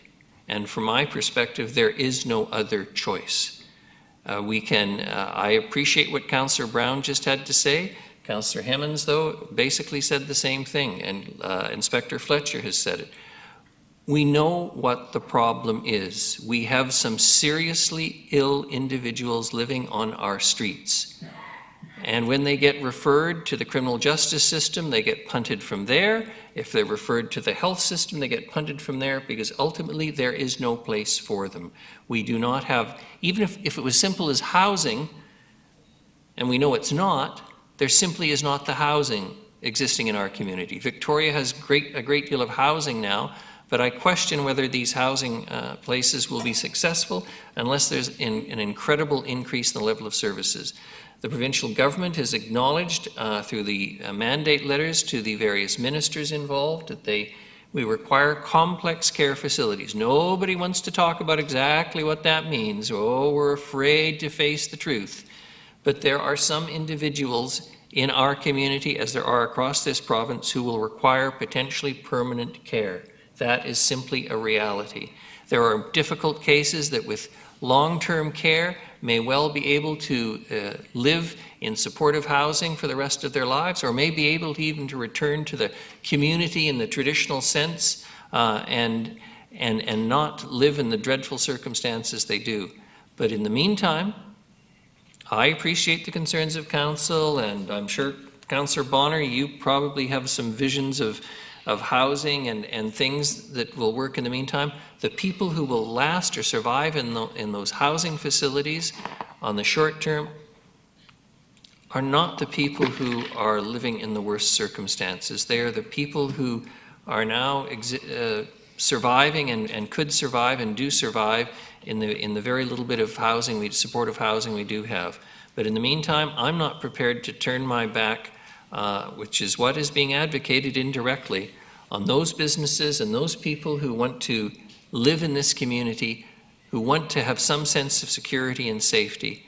They deserve the security. It's the best we can do in the meantime, given the budgets that we have and the jurisdiction that we enjoy as a municipal government only. But until then, I guess we're stuck with bailing, and that's my firm belief. If I've inspired anybody to say something further, please go ahead. If not, I'm going to thank Mr. LaBerge and Mr. Corson for raising what is the topic on everyone's lips, and which is the thing that makes it most difficult for all of us. And I see Councillor Brown, you wanted to say something further, please. I do, Your Worship. I very much agree that we should do something for our community. I just think it's just pure insanity to keep trying to do the same thing and expect different results. There's other models out there that we could borrow from and try to find a different type of success. So I just think the community deserves safety, and they deserve all those things. But I don't think we're going to find it by going down this path. There's no end in sight. If it worked, it would work all over the world, and it doesn't. So I think we could take a little innovative look and maybe find something that might get us a little closer to the solution. Councillor Brown, thank you for your comments, and if you can point us to what that solution is that actually makes sense in terms of spending $1.5 million, I'll happily support it. Until then, I'm going to say keep bailing. Anything further? Ms. LaBerge, Mr. Corson, thank you very much for this today. Much appreciated. We are at the end of the open agenda. I would ask for a procedural motion to proceed in camera. Moved by Councillor Thorpe, seconded by Councillor Bonner. All those in favor? Any opposed? Motion carries. Thank you very much. And Your Worship, we'll just need about 5 5 minutes. 5 minutes or so to